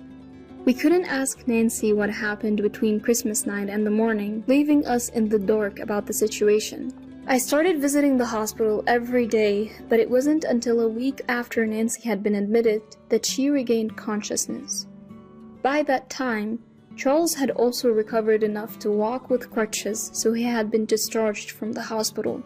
However, he wasn't quite used to the crutches yet and couldn't walk for long periods, so I was the only one who ended up going to visit Nancy. When I arrived at the hospital, Nancy was still bedridden. "Thank goodness you're okay, Nancy." I spoke to her, but Nancy just silently stared at the ceiling. "I received a call for John." The moment I mentioned that, Nancy looked at me in surprise. "Who was it from?" Nancy asked. I didn't know. I was the one who answered the phone, but I didn't recognize the person. Nancy just silently murmured, "I see. It was a man. Why was he at our house so early in the morning?" The front door was left wide open. Who was that man whose voice I heard? I pressed her for answers. "Just a friend's husband," Nancy replied. Even if that were true, it was outrageous for him to visit so early in the morning. Besides, it was strange that the door had been left open. After locking me out, someone had unlocked it from the inside, and Nancy had been found collapsed in the shower. Even if someone had come to visit, they wouldn't have been able to enter the house and find Nancy had the door been locked. Also, the man had called John's condominium for my in-laws' phone. When I pressed Nancy further, she finally started to open up. Alright, I'll tell you. That man was my lover, from even before I married David. And he was my lover while David was alive too. Are you happy now? Just leave me alone. I was dumbfounded by my mother-in-law's confession. She had brought her lover into our house during Christmas when we were away, and she had locked me out because he was already inside. I wonder when he had entered the house. She also revealed that after the renovation, she and her lover had planned to kick us out of my in-laws' house and live there together. It was an unbelievable story. They say late life love is a thing, but I wish they would just do it without involving us. I didn't want to be a part of it. In that case, please have him take care of you. We don't want to know anything about it. David is gone, and you are free to do as you please, I told Nancy. You ungrateful brat! How dare you talk to me like that? Nancy scolded me. She may have been bedridden, but her mouth was as sharp as ever. Who's ungrateful? I've been doing all the housework while juggling a part-time job. The house is clean because we paid for it, remember? With that, I left the hospital room. I could hear Nancy's sobs and curses behind me, but I didn't care. She could do whatever she wanted. When I returned to my in-laws' house, I told Charles everything. His response was shocking. Ah, that guy. I've known about him for a long time. Dad's gone and Mom's all alone. Just let it go, Charles said. My head started spinning. How dare she try to kick us out after we spent money on renovations? Can you really ask me to forgive that? I was furious and yelled at Charles. If Mom says so, we just have to put up with it. Charles said that to me, but I couldn't even look him in the eye. Fine, I can't live with you any longer. I'm leaving, I said, pushing him away. Don't say that. We've gotten along for over 20 years. Charles tried to stop me in panic, but my mind was made up. No, Nancy wants her freedom, and I'm going to take mine too. My son is married and has a happy family. There's no need for us to be husband and wife anymore. You're old enough. How about you graduate from Nancy too? I have no interest in a 50-year-old man who can't escape from being a mama's boy. Charles turned red and looked like he wanted to say something, but he was silenced by my words and said nothing. Now he just has to talk to Nancy and figure it out. I want nothing to do with them anymore. Later, Charles and I got divorced. For now, I've decided to live with my son and his wife until I find a place. My son says, "You can live with us as long as you want, but I want to enjoy my freedom for a while." I'll gratefully accept their offer in spirit. Meanwhile, Jessica is expecting a baby. I plan to help my son and his wife with the baby, but I don't want to interfere too much. I'll wait until they ask for help. Enjoying the growth of a child is a privilege of the parents. Children grow up in the blink of an eye. I hope they cherished their time as a family. Nancy has been discharged from the hospital, but she's paralyzed and now lives in a wheelchair. I heard her lover was married, so she didn't want to make a big fuss. So when Nancy collapsed, she didn't call an ambulance and instead called a number registered in her phone, which happened to be John's condo. The man disappeared without a word. All the friends who used to visit stopped coming, and her lover abandoned her. Now she can't move freely and lives a difficult life. Charles might be fired from his company because his broken leg hasn't fully healed, and he's no use in field work.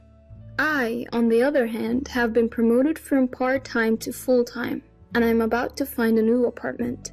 I'm looking forward to enjoying the second chapter of my life. What? Rowan's getting married? It was a sudden announcement. The talk of the town is that our step-grandchild is getting hitched. But the real shocker was what my son and his wife said next. From now on, we want to live just as a family. So, the maid we no longer need, you can leave. They probably think I'm floored by this. At last, 15 years of living together was worth it, I sighed. Just then, someone appeared behind me. My name is Charlotte, a 57-year-old housewife. I married my husband Anthony 37 years ago when I was 20. Back then, I just started working after graduating from beauty school. But life had other plans. I got pregnant, so we got married. I had wanted to work longer and didn't expect to marry so soon. I sometimes wondered how this happened. I had my doubts, but Anthony promised, "I will make sure you and our child are happy." Believing him, I committed to spend my life with him. And Anthony kept his promise. He always took great care of me. He was attentive during my pregnancy and even took the lead in household chores. Then, I gave birth to our first son, John. Anthony was wonderful with him too. "John, let's go play catch." Yay! We could often go to the park on weekends. I would tag along and watch them play, feeling content. Anthony worked hard during the week and made family time on weekends. So, when John was young, I didn't need to work. When he started elementary school, I began working part-time. I contributed the money to his future tuition and our savings. We lived comfortably without financial worries. John grew quickly and advanced through middle and high school. From the outside, we were a picture-perfect family, and I felt very happy. But every family has its worries. John was generally a good kid, but easily influenced by others. He would pick up behaviors from his classmates or girlfriends. In middle school, he had some mischievous friends and would sometimes misbehave. Anthony and I would scold him, but he never took it seriously. Fortunately, things changed in 9th grade. His new circle was more studious. He passed the exams for a public high school. It wasn't the best school, but definitely better than a rowdy private school. For better or worse, he is impressionable, so I wished for him to be around hard-working peers. At first, he did well in school, but by the time he hit 11th grade, his grades took a nosedive. Even when confronted, John didn't have much to say. He just wasn't motivated, it seemed. I had offered John tutoring or extra classes when I noticed he was struggling at school. "I don't need that," he vehemently declared. But his grades kept on plummeting. One day, I caught him walking hand in hand with a girl. That's when it clicked. His grades were falling because he had a girlfriend and was preoccupied with her. I was at my wit's end. Talking about love and relationships with a teenage boy, good luck getting through to him. If he finds out I saw them, he'll probably be mortified. And he might even take it out on me, making his grades worse. I decided to confide in Anthony. Anthony said, "Let me have a chat with him." After dinner, Anthony went to John's room and they started talking. Anxiously, I did the dishes and waited for Anthony to come back. About 30 minutes later, Anthony returned to the living room.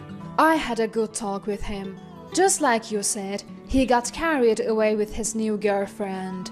They were on long phone calls and texting even during exams.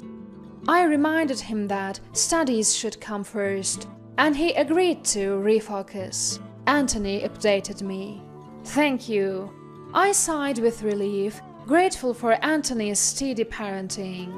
If I had confronted John, it probably would have ended in an argument. From then on, John's grades gradually improved, reaching an average level. Soon enough, he was in his senior year of high school and became a college applicant. His grades weren't stellar, but there were colleges within his reach. He applied to those with higher chances of acceptance and got in successfully. Finally, I breathed a sigh of relief that we had managed to get him into college. With John becoming more independent, Anthony and I had more time to go on coffee dates and little trips, just like the early days of our marriage.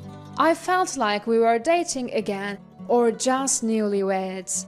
Right after we got married, we rushed off on trips, thinking I'd soon be pregnant. That's why I wanted to go on a leisurely trip with my husband, just the two of us. As we spent quality time together, I couldn't help but notice how different our conversations are now.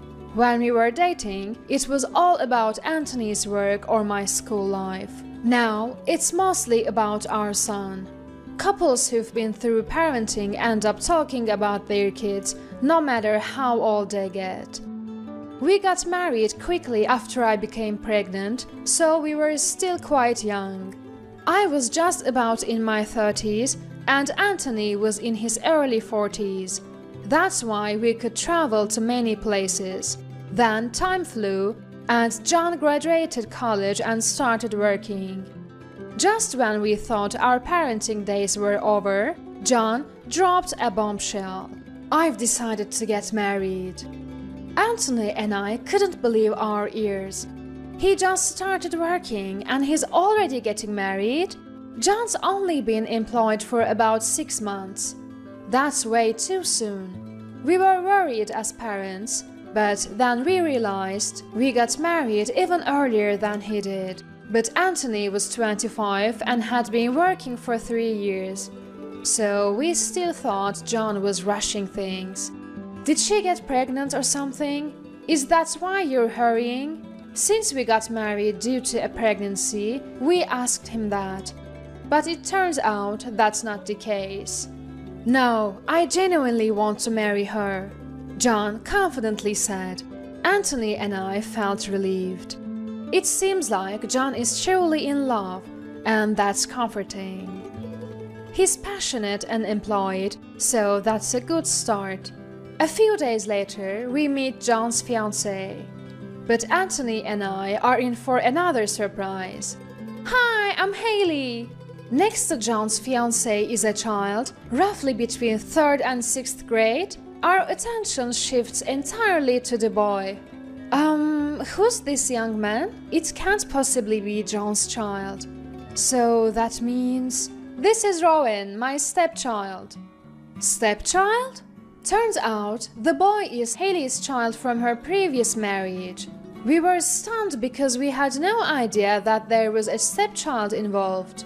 I'm sorry, I haven't told my parents about the child yet. Ah, I see. Seeing our reaction, Haley also seemed puzzled. We can't stay silent forever, so I cautiously start to ask questions. So, where did you two meet? We met at work. Haley was a secretary at the company where I got my job. I see. How old are you, Haley? And how old is Rowan?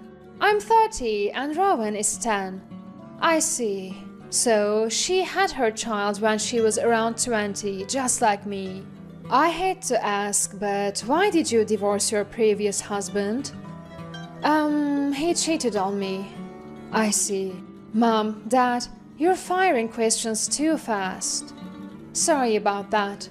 We were a bit overwhelmed with all the new information, but John seemed committed to marriage and taking care of the child, so we gave our blessing.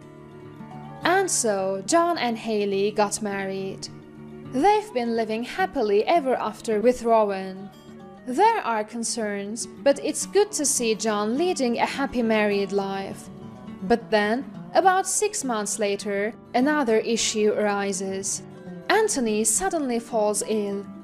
This leads to a situation where he needs constant care. From that point on, I started taking care of Anthony at our home. Though we have ample savings, managing household chores and caregiving alone was tough. Still, I want to properly care for the man I committed my life to. That's what I was thinking when my son and his wife came to visit. Mom, Isn't it hard to take care of Dad alone? How about we move in? What? Turns out they were suggesting that we all live together. I was thrilled when my son and daughter-in-law suggested that we live together, so we quickly moved in with each other. Although not related by blood, I was happy to spend more time with my step-grandchild. I hadn't met Rowan, our step-grandchild, more than a few times, but he always greeted me with a smile. He wasn't very talkative, but somehow we clicked, so I never minded spending time alone with Rowan. In fact, I found it therapeutic. We would naturally talk about Anthony, or I'd ask about school, and the conversations were always enjoyable. Life with my son's family was very fulfilling when I was spending time with Rowan. However, to be honest, the rest of it was not very enjoyable. Mom, didn't I ask you to wash my shirt? Well, I have caregiving duties. Please ask Haley to do the laundry. What? You're dumping chores on me? Isn't that harassment? Haley, you're busy with childcare. It's a job for Mom. My son and daughter-in-law had been bossy and demanding. Haley never did any housework and claimed to be busy with childcare, but it seemed like she wasn't doing anything from my point of view. John never took Rowan out anywhere and was always loafing around on his days off. And when they did prepare to go out, they left Rowan in my care and took off by themselves. Why do I have to make all these concessions? In the end, my responsibilities increased from housework to caregiving to childcare. Amidst this, sadly, Anthony's health deteriorated and he passed away. I was devastated. Anthony, despite requiring care, could still converse, and talking to him had been my stress reliever. With my long-term partner gone, it felt like there was a gaping hole in my heart. But it was my son and daughter-in-law who pulled me back to reality, although not in a good way. How much is Dad's inheritance? How much will we get? John said this right after the funeral was over. I was speechless, hearing John speak like he wasn't saddened by his father's death. I don't know. No, you need to find out. I want my fair share. Was John always like this? No, this must be Haley's influence. I realized since we moved in, Haley had no manners and seemed to only care about herself. It's like everything else doesn't matter and there's no need for consideration. And John was probably influenced by her lack of consideration for others. Fine, we had a lawyer. He should be holding the will. After explaining this to John, I collapsed on the sofa, drained. Grandma, are you okay? The one who asked this was Rowan. Yes, I'm okay, thank you. Grandma and Grandpa were always kind to me. Now I will grow strong to protect Grandma. Rowan. Moved, I stroked Rowan's head. Even without blood relations, bonds can deepen. That was exactly my relationship with Rowan. If Rowan could say such kind words, why couldn't John? Later, when the lawyer brought the will, my son and his wife complained about it. Isn't it unfair that Mom gets more? We are the ones who needed more financially. Look, it's what's written in the will. I don't care about that. So, Charlotte, you'd ignore us even if we're struggling financially? Well, if it comes to that, Rowan will just have to start working as soon as he finishes middle school. What? You'd make him drop out? If there's no inheritance, life will get tough. We won't be able to afford tuition, so Rowan would have to drop out and work. That's just... My son and his wife tried to exploit my close relationship with Rowan, becoming more confrontational and instilling fear in me. Fine, we can split it in half then, okay? Why didn't you say that in the first place? They agreed with a snide smile as I proposed this. From that point on, they kept threatening to make Rowan drop out, intimidating me. I felt compelled to comply with their demands, losing my spirit to resist and becoming submissive. Time flew, and before I knew it, Rowan had graduated college and was of working age. Has it really been over 10 years since we first met? Though I was filled with emotion, the hardship continued. My son and his wife continued to squat in my house even after Rowan became independent. Moreover, John quit his job and spent all day at home with Haley. I no longer had the energy to evict them, so just hoping for a peaceful day. I spent my days thinking that way. Then, 3 years later, it happened. Rowan is getting married? It was sudden news. It turns out that Rowan is getting married. And to my surprise, my son and his wife said, "Now we'll live on our own, so you're not needed anymore, housemaid. Please leave." What? They smirked, probably thinking I'd be shocked. But I couldn't contain my joy. Finally, 15 years of putting up with you both was worth it. My liberation day has come. What? What are you talking about? Confused, they didn't react as I expected.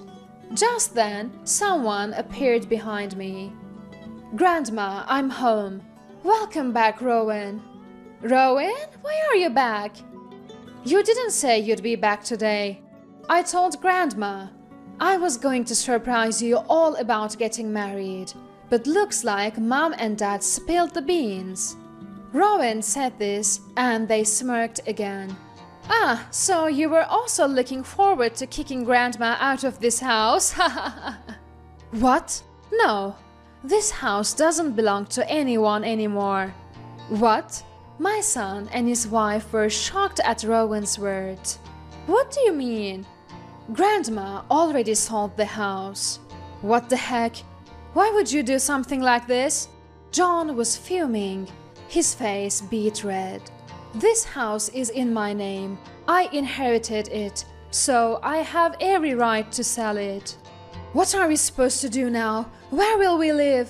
"Yeah, we were planning on living here with Rowan and his wife as a family of 4. John and daughter-in-law were equally furious.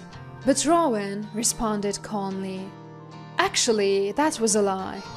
"What?" "I'm planning on living somewhere else with my wife and Grandma. I came here today to pick her up." "Wait a minute. Rowan, why are you taking this old woman with you? She's not even related by blood." "That doesn't matter. To me, Grandma is more family than my biological mom or stepdad ever were. I can't stand how you guys have always treated her. I lied about living together to throw you off guard. You would have treated my wife like a housekeeper, wouldn't you?" John and daughter-in-law looked shaken. "I can't expose my wife to people like you. Are you abandoning your parents?" "I don't remember raising a child like you." "I don't remember being raised by you guys either. Leave the house before the cops get involved." "I can't believe this." John and daughter-in-law were in despair, their faces turning pale, and understandably so. The young couple, my son and his wife, were always buying designer goods and gallivanting around, even though neither worked. The money came from the inheritance they split with me. But money isn't endless, and they were close to depleting their share. They must felt lucky when Rowan decided to move in with them. Well, their luck ran out pretty fast. As they stood there with pale faces, I packed my bags with Rowan and left the house. After that, they were evicted and now supposedly live in an old apartment. They continue to spend recklessly, accumulating debt. Despite working multiple part-time jobs, they can't escape their mountain of debt due to their spending habits. On the other hand, I've moved into a spacious apartment where Rowan lives. Then Rowan got married, and now the three of us live together. Rowan's wife is such a wonderful person. I took to her immediately. Having trained as a beautician, I sometimes cut and style their hair. Everyone at work always compliments me on the styles you do, grandma-in-law. Rowan's wife is always delighted to report this. Now, every day is joyous as we gather around the dinner table, and I couldn't be happier. Ivana, what are you doing here? I had just returned from shopping when I saw a figure standing frozen at the front door. I was so taken aback that I dropped my shopping bags. What about your honeymoon? I came back alone. Upon hearing this, Ivana started to cry. I am Emily, a 58-year-old housewife. My husband is Oswald, who is 60 years old. And this is about my daughter Ivana, who was supposed to be on her honeymoon, but was inexplicably standing at our front door with her suitcase. Hold on, I am totally lost here. For now, I let Ivana inside the house to hear the details. I placed Ivana's pink suitcase by the entrance and ushered her, still sobbing, into the living room. I then set a glass of iced tea on the dining table. Ivana began to sip it cautiously. I slowly began to ask questions, trying to piece the situation together. So, you came back from Hawaii all alone? Yes. She was supposed to be in Hawaii for her honeymoon, just 2 days ago. Why exactly? I am familiar with her husband Lloyd. He's a courteous man, and as far as I know, he has a significant role in a major company. He seemed very promising, like someone who could provide a stable life. That's why we celebrated their marriage. As Ivana began to speak, I learned a shocking truth. There was another woman there. Excuse me? On their honeymoon? A woman? My voice cracked in disbelief. So we ended up spending time together, all three of us. Wait, what? A honeymoon with 3 people? And a woman you didn't even know? Just hearing that made my blood boil. I pulled out my mobile phone, quickly found Lloyd's contact, and hit the call button. Wait, Mom. Ivana tries to stop me with a weak voice, but I totally ignore her. How dare he do this to my Ivana? Unforgivable. My hand holding the phone trembles. After about 3 rings, Lloyd picks up. Hold on, what's the meaning of this? You're hanging out with another woman? I started ranting without even waiting for Lloyd's response. Then, in an extremely bored tone, she's my sister, my actual sister. What are you misunderstanding? What? His actual sister? I don't know where to direct my gaze. Ivana has her head down too. Sister? Your real sister? Yes. There is nothing shady going on. She's the sister who lives in Hawaii and couldn't make it to the wedding because her kid had an ear infection. Oh. So, I have a question too. I can't reach Ivana, since you seem to know what's going on here. Is she back with you? While saying this, Lloyd lets out a sigh on the other end of the phone. Women really go off the handle so easily, making a fuss and then fly all the way back to Boston on a whim. Is it the female hormones that make you act so irrationally? Even if I got it a bit wrong, there is no need for that kind of language. That comment was totally insensitive toward women. I am getting pretty steamed. The one who acted on emotion and left is your Ivana. I will be staying in Hawaii as planned for a week. When I get back, I expect a full apology. Please let Ivana know that's the plan." With that, Lloyd hung up abruptly. I really can't wrap my head around the situation. Yeah, me neither, but Mom, you kind of jumped the gun with that phone call before we could get the full story. According to Ivana's explanation, as soon as they arrived in Hawaii, it seems Lloyd's real sister was waiting for them at the hotel. Lloyd told me, "So, my sister will put you through some special training to see if you're worthy of being my partner." I've never heard of a honeymoon where the groom's sister tags along to give lessons in housekeeping. What? We never talked about this. I wanted to visit the beautiful beaches and Mauna Kea mountain. When Ivana stammered this out, "That's your problem, isn't it?" Ivana felt emotionally shut out. "But you said you wanted to go too." "Once my sister's special training is over, we can go wherever we like. Of course, all three of us. The reason we chose Hawaii, where my sister lives, is precisely for this." Then a woman named Sanaya, the sister, said, "Enough talk. From today, I will be giving you an intense homemaking course. I've been doing this for years. As both a wife and a mom, I want to go all out to help my brother's marriage. Off to my house we go." So it seems this mysterious training started unfolding. So, what happened once you got to his sister's house? I found myself parched. I poured more iced tea into my empty glass to encourage the storytelling. Even though Lloyd is usually serious, it was clear from that phone call that he looked down on women, and Ivana as well. Turning a honeymoon into a housekeeping training camp? Hearing this almost made me want to throw my iced tea in anger. Go on. Ivana continues the story haltingly. The house they were driven to, Sanaya's home, was cluttered with children's toys. First lesson in housekeeping cleaning.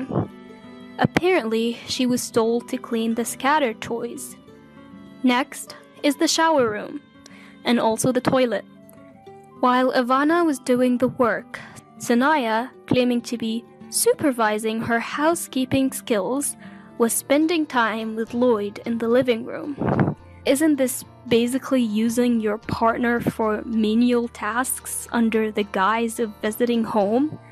Doesn't it feel like harassment? When I pressed for more details, that's not all.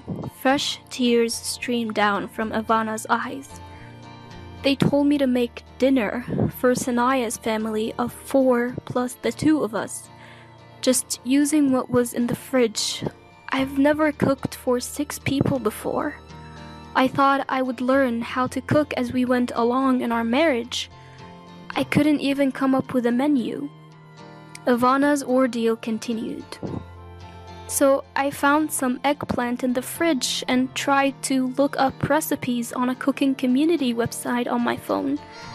Then Sanaya said, "You should be able to cook by eye. Using your phone is unacceptable." She took my phone away and said, "This is a failure. I'm going to need to give you some intensive training. We're changing all our vacation plans to stay at our house." The entire vacation? Even one day would be ridiculous, but the whole vacation. So that was it. Apparently, she took back her phone and returned home, sobbing. What even is this? Ivana was really looking forward to their honeymoon. The hotel had a sparkling pool and a view of the beautiful ocean. They must have been excited to try poke balls and Hawaiian plate lunches. But Lloyd and Sanaya trampled over those dreams so easily. Then, Ivana, tears streaming down her face, brought up a suggestion. Interesting. Sounds like a plan. I decided to support Ivana with all my might.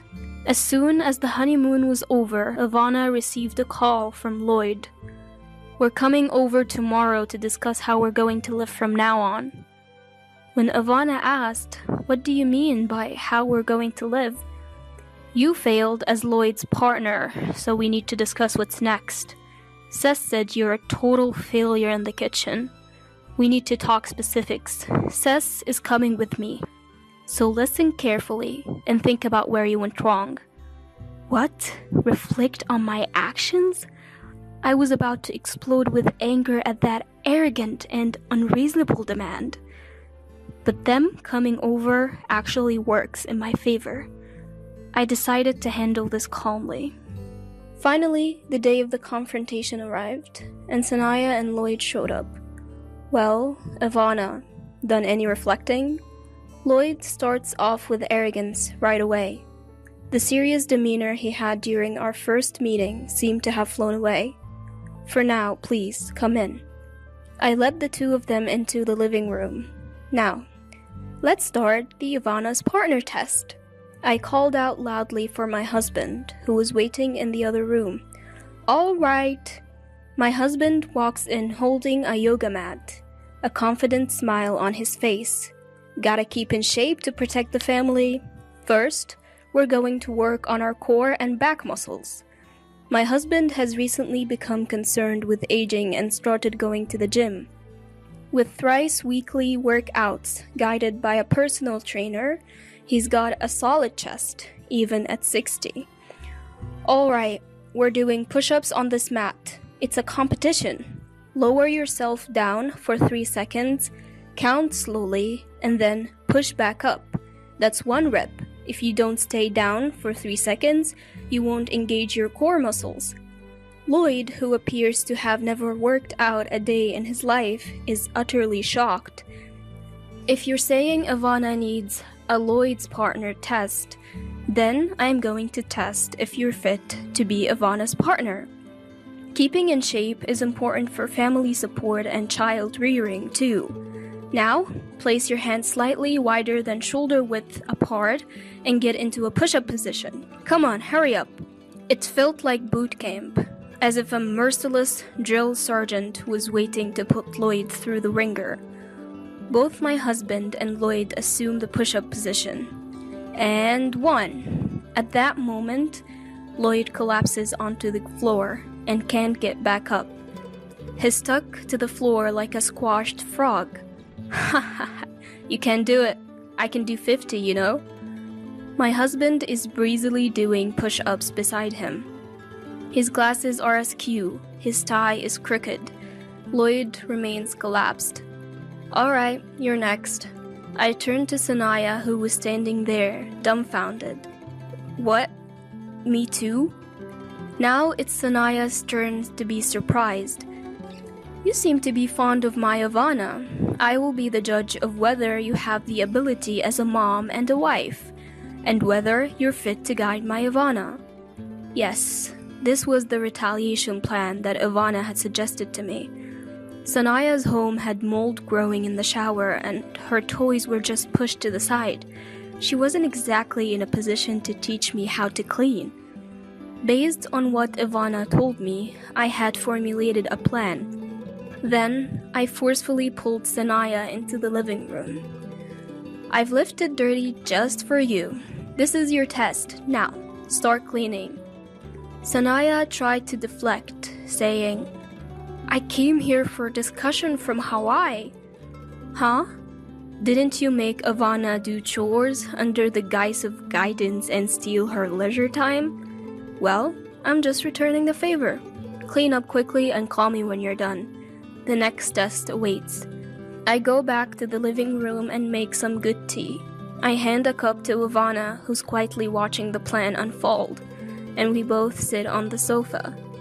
Meanwhile, Lloyd is struggling with his workout and getting berated by my husband. His neatly styled hair is now a mess. After a while, Sanaya returns to the living room. I've finished cleaning." "Oh, that was quick," she says, peeking into the bathroom. It had taken her nearly an hour, so she must have done a decent job. At first glance, it looks clean, but there are clear traces of water streaks on the walls. If you don't wipe the water off shiny surfaces immediately, they'll get cloudy. Don't you even know that? Especially the mirror. It will get those white water stains. And you dare call yourself Ivana's mentor? I gave it to her, holding nothing back. Sanaya tried to make an excuse, saying, there is no mirror in my home shower room. Well, I've heard from Ivana, who cleaned your house, that there indeed was a mirror. I quickly shot back. And she said there was also a lot of black mold. Clearly, you've been neglecting it. Sanaya was left without a comeback, but I couldn't let her off the hook that easily. Alright, next up is sewing. Get to the sewing machine. What? Just as she thought she could relax after cleaning, another task was upon her. A sewing machine is a must, isn't it? I've heard your child is still small, but it's a given. I grinned as I picked up some leftover quilted fabric from when I made Ivana's lunch bag ages ago. Sanaya and I headed to the craft room upstairs. Peeking into the living room, I saw Lloyd was still getting a serious workout. He might even pull a muscle or something. You'll make a simple bag with this fabric? I've already done the cutting for you. Aren't I kind? A sewing machine, you say? You're not going to tell me you've never used one, are you? You can do all sorts of housework, right? I took Sanaya's hand and made her sit in front of the sewing machine. I don't know how to thread it. Sanaya looked down, clearly uncomfortable. Excuse me? So, about threading the machine. What? I can't thread it. I looked down at Sanaya, who was frozen in front of the sewing machine, and chuckled in disbelief. You claim to be a mentor, but you don't even know this. Ivana, come here. I called to Ivana downstairs. Coming! Ivana arrives. This lady here, she doesn't know the first thing about sewing. As I smirked, oh dear, Sanaya, like this. Ivana threaded the machine for her. Sanaya's face turned beet red, as if she couldn't bear the humiliation. Now, go ahead. Surrounded by the two of us, Sanaya started the sewing machine. Clatter, clatter, clatter. The stitching was all over the place. Pfft! I couldn't help but burst out laughing at her poor attempt. Ivana was also holding back a laugh, looking down. Some stitches were too deep, and others weren't aligned at all. Ivana, show her how it's done, will you? Sure, but usually you should do a securing stitch at the edge first. Well, it can't be helped, can it? She started sewing without any know-how.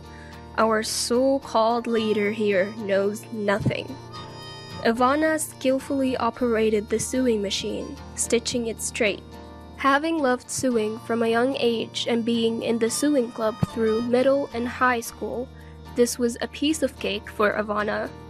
Watching that, Sanaya grumbled, "You can just pay someone at a craft store to sew a bag for you." Really?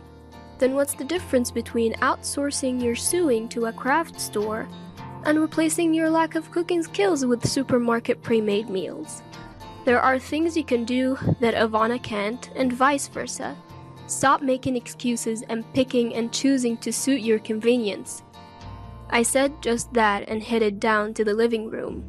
On the first floor, Lloyd was still sprawled on the floor. It looked like he couldn't even get up anymore. Beside me, my husband was striking some sort of muscle pause. All right, let's have a talk. All of us. Still trembling with humiliation, Sanaya managed to take a seat on the sofa, along with Lloyd, who had somehow managed to get up. Ivana, my husband, and I sat across from them. First, take a look at this. I laid out the sewing pieces from both Sanaya and Ivana on the table for everyone to see and compare. It's downright hilarious that someone who can only produce something this shoddy would act like they're in charge. Lloyd stared at his sister's wobbly stitching, completely stunned. That said it all. Sanaya was at loss for words, her hands trembling. This one's a mess too. Unbelievable that they only had Ivana do the special training. This time, it was Dad who laid into Lloyd. You've been going on about women, but we really have to question how you're doing as a man yourself, I added, driving the point home. Okay, this is probably a good place to stop. That's right, I remembered something Ivana and I had agreed upon that day. Ivana, go ahead and bring it out. Ivana presented some documents. It's not a quick divorce or anything, but I just can't go on with you anymore. I'm glad I realized it sooner rather than later. Ivana stated it firmly. What? Their voices of surprise came out in unison. Both widened their eyes, flustered and mouths moving, but no words coming out. Hold on, I was thinking of forgiving you as long as you showed some remorse. Finally, Lloyd spoke up. Sure, I can't cook, but that's not something I need to be sorry about. Devoting all our honeymoon to training and bringing in Sanaya, it's all just too absurd. I can't be with you anymore. Ivana started signing the papers with a pen. Wait, so it's my fault that you're getting a divorce? All I did was point out your flaws. Now it was Sanaya's turn to panic. Ivana shook her head. I never said I can't cook. I was planning on learning eventually. Besides, she paused for a moment. Just like I have things I can and cannot do, so does Sanaya. Judging that slowly based on your own convenience and standards is wrong, she said, setting the record straight. I went in for the kill too. You can't even sew or clean acting all high and mighty. Plus, you ruined the honeymoon and treated Ivana like a servant. I am too embarrassed to be related to you. Just sign the divorce papers and get out. And so, Ivana came back to our home. Sanaya got divorced because she was terrible at housekeeping. How dare she continuously harass Ivana, claiming to be some sort of mom or Lloyd's partner without even considering her own flaws. This is what we call personal responsibility. Meanwhile, Lloyd kept making mistakes at work due to his inconsiderate personality. He even said something insensitive to a female coworker like, "These documents are a mess. Are you not in the mood to work just because you're feeling unwell?" He faced severe disciplinary action and was suspended from work. Would you come back? If you reflect on this, I believe we can start over. And I feel like I could even get my position back at work. It seems like Ivana kept getting messages from Lloyd pressuring her to get back together, despite showing no signs of remorse. That's not gonna happen. I'm getting married. With that, she promptly cut off communication. Yes, Ivana is set to remarry in 6 months. Her new partner is also a businessman, similar to before, but much more easygoing. He's into ab rolling and has a fit physique. As long as I can eat, I'm good. When they dine together, they get excited talking about things like protein for bodybuilding. Ivana, who's now seriously learning to cook, joins her in the kitchen. I mean, I could at least make scrambled eggs. While making sandwiches for work, Ivana recalls those days. It's okay, don't worry about it. You'll get the hang of it as you go along. With that, I seasoned the dish just by eyeballing it. Brother and I have been close since we were kids. Even after we became adults, until he got married, we often spent our weekends together. Years passed since he got married. One day, when I assumed he was living happily, I received a shocking message from him. "I'm being accused of an affair I know nothing about, and they're demanding compensation in the divorce court. It seemed that my sincere and earnest brother was being sued by his sister-in-law. I immediately headed to my brother's house. My name is Ava. I'm a 31-year-old woman working as a lawyer. After graduating from law school, I became a lawyer and now work at a prominent firm. I always struggled with studies, so it wasn't an easy journey to get where I am today. Still, I became a lawyer and now live a busy but fulfilling life. Of course, every day is a day of learning, and I think it'll always be. But I have a unique hobby: gaming. I'm what you call a gamer, and when I have time, I play online games with my brother, also a gamer. Samuel, my brother, who's 5 years older, supported me during my college admissions and bar exams. We're still very close. I was forming my career as a lawyer while enjoying games with Samuel. But since he got married last year, we played less frequently. One relaxed weekend at home, Samuel called. "Hey, do you have a moment? I need some advice." It was unusual for reliable Samuel to ask for guidance. Though surprised, I listened closely. "Lately, my wife's been acting strange. She's out often and sometimes doesn't come home at night. I hope I'm just overthinking." Samuel began talking about his wife, Charlotte. He said she often wasn't home when he returned from work, and sometimes didn't come home at all without notice. I only met Charlotte at their wedding, so I don't know her well. But from our few meetings, she seemed friendly. So I was taken aback. It's not inherently wrong to stay out late or go out, but if it happens too often, it's concerning. If there are relationship issues or infidelity, something has to be done. That's why Samuel consulted me, being a lawyer, about potential solutions. However, from a legal perspective, you can't do anything without evidence. Moreover, involving a lawyer isn't the most peaceful solution, especially without any proof against his wife. Since I didn't have a clear picture of the situation, I decided not to intervene just yet. "I totally get why you'd be anxious," I began, "but without more details, it's hard to say. There's a chance she might just be out having fun. If you really want to know, our office is partnered with a detective agency. I can introduce you if you like." Right now, there was little I could do.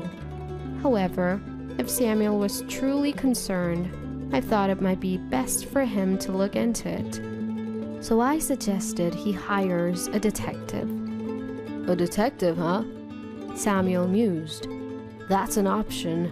I'm swamped with work, so I can't investigate it myself. I'll think it over." Samuel's response was non-committal. Regardless, I sent the detective agency's details to Samuel's computer. "Let me know if you decide to hire them. I'll make the necessary arrangements from my end," I reassured. "Thanks." Samuel replied with a sigh and ended the call. His demeanor was notably downcast. The situation seemed even graver than I initially thought. Days turned into weeks, and Samuel neither contacted the detective nor reached out to me. Was he too busy, or had things settled down with Charlotte? Eventually, I decided to check in with him. "Samuel, how have you been? Any updates on the situation with Charlotte? It seems you haven't engaged the detective." I genuinely hoped Samuel's concerns were unfounded. However, from his tone, it was evident that things weren't great. "It's not resolved," he admitted gloomily. "I considered hiring the detective, but Charlotte manages our finances, my salary, everything. I can't afford the detective's fees." Samuel explained the situation in a somber tone. Despite feeling helpless, Charlotte's behavior hasn't changed, and it seems he's been living with anxiety for several months. I get it. Hiring a detective can be pretty expensive. Samuel's allowance wouldn't nearly cover the investigation fees. Hearing Samuel's disheartened voice made me feel heavy-hearted as well. All right, I'll help out. Let me see what I can do from here, so don't be too down, Samuel. I owed him big. I thought of this as an opportunity to repay a favor and told Samuel so. I wanted to alleviate Samuel's worries, even if just a little. I asked Samuel to wait a bit and ended the call for the day. A few weeks later, I stumbled upon some unsettling information about Charlotte. Before I could share it with Samuel, he called, sounding more frantic than ever. Is everything okay? Something's come up, he blurted out. I braced myself for what Samuel would reveal next. Charlotte is threatening to sue me for alimony based on false allegations of infidelity. She even has a lawyer demanding compensation for our pending divorce, claiming they'll proceed legally if I don't pay. It sounded like Samuel had been ambushed by Charlotte and her lawyer, with unexpected demands. He explained that he had secretly called me during a break from their intense discussion. Hearing this, I was at a loss for words. I knew Samuel wasn't the type to cheat. Samuel himself probably has no idea at all. That's why he's saying it's fabricated. So, Charlotte is claiming compensation in the divorce trial based on a non-existent affair story about Samuel. Samuel is genuinely a good person who is kind to everyone. Having seen many victims of scams and frauds at work, I was always worried about good-hearted Samuel. I often wondered if he might someday be deceived. But I never imagined this deception would come from his own spouse. So, what's the situation? What's the other side saying? I mean, Samuel isn't having an affair, so this claim seems far-fetched. Given that he had received a call in the middle of our conversation, it was uncertain when Samuel might be taken back. I needed to learn as much as possible about Samuel's situation in this brief time. So I quickly pressed Samuel for details.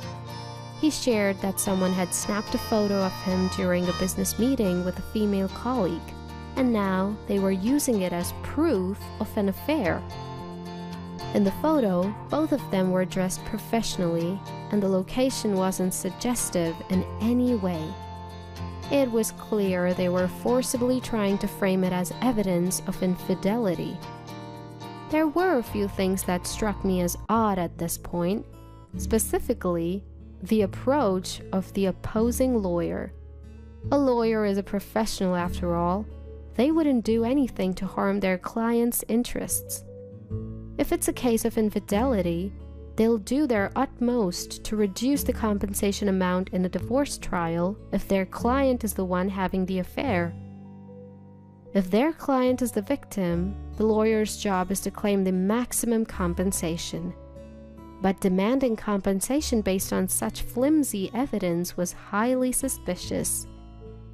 If they truly studied law, then they're a truly terrible lawyer.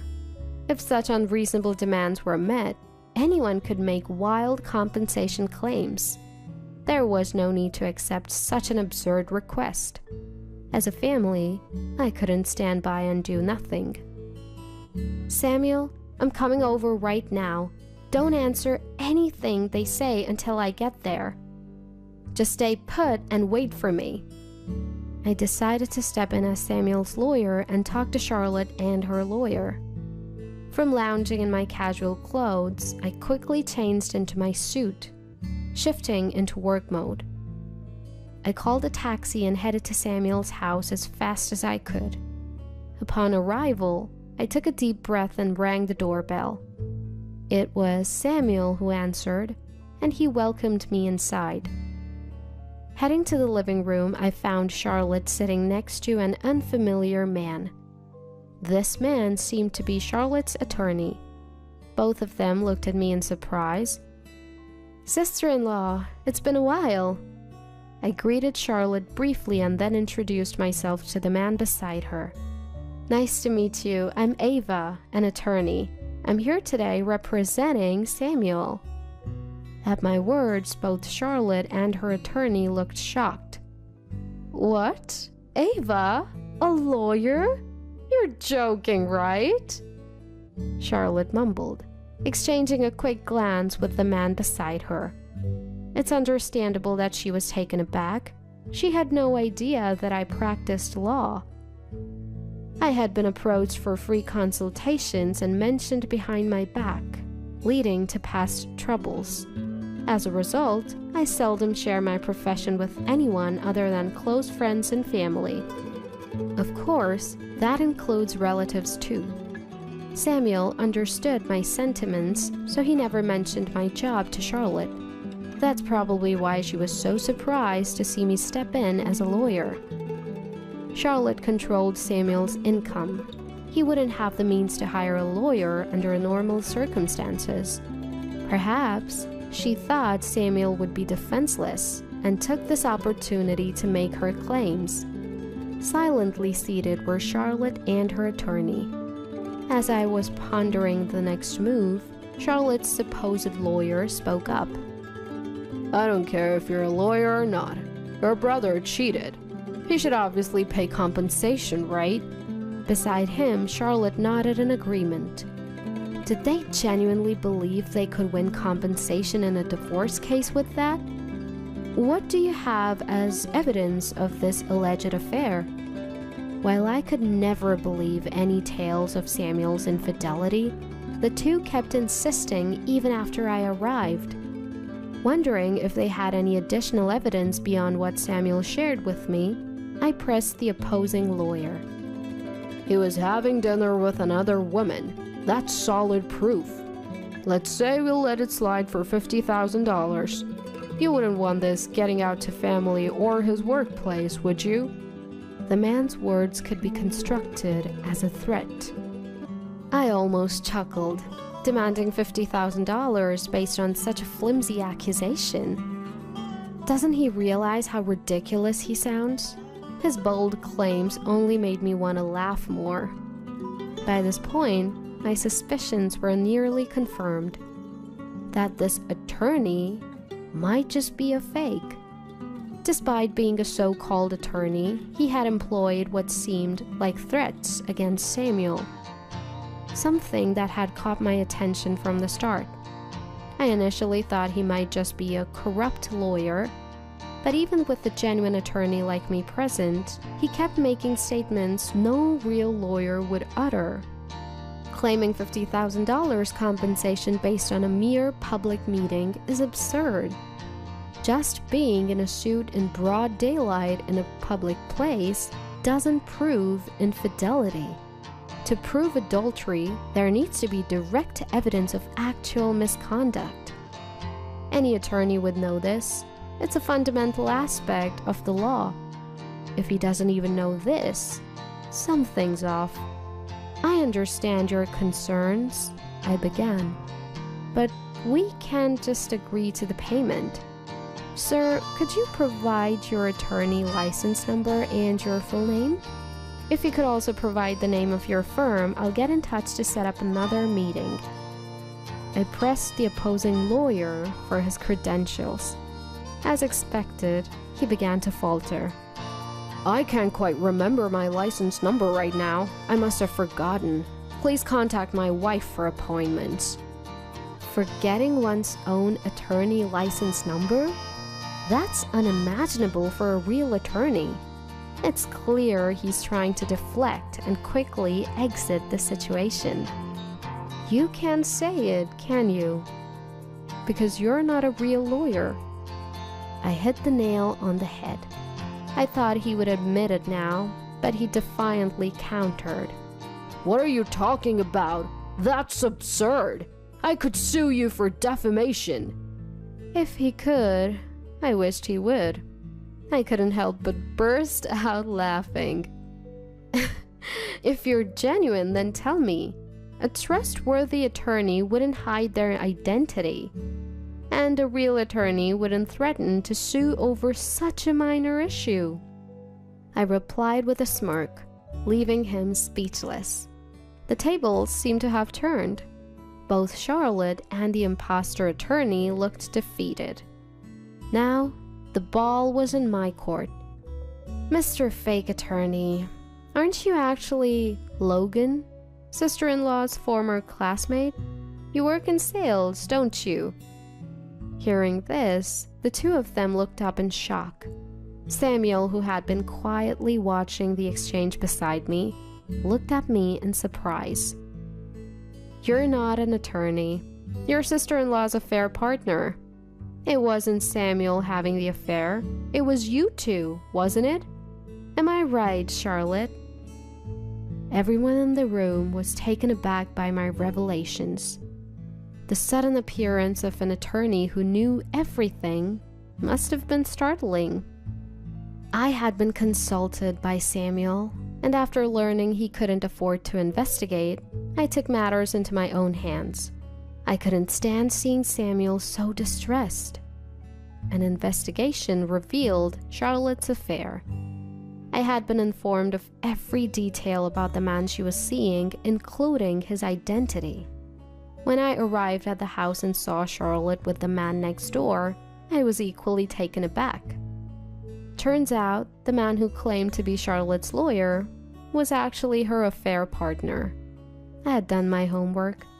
I let them know I had plenty of evidence of Charlotte's affair and reminded them that Charlotte and her partner would be the ones paying compensation. So, are you still planning to claim compensation from Samuel? Upon hearing my question, both Charlotte and Logan silently shook their heads.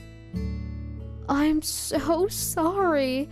I never meant for any of this to happen. Please forgive me.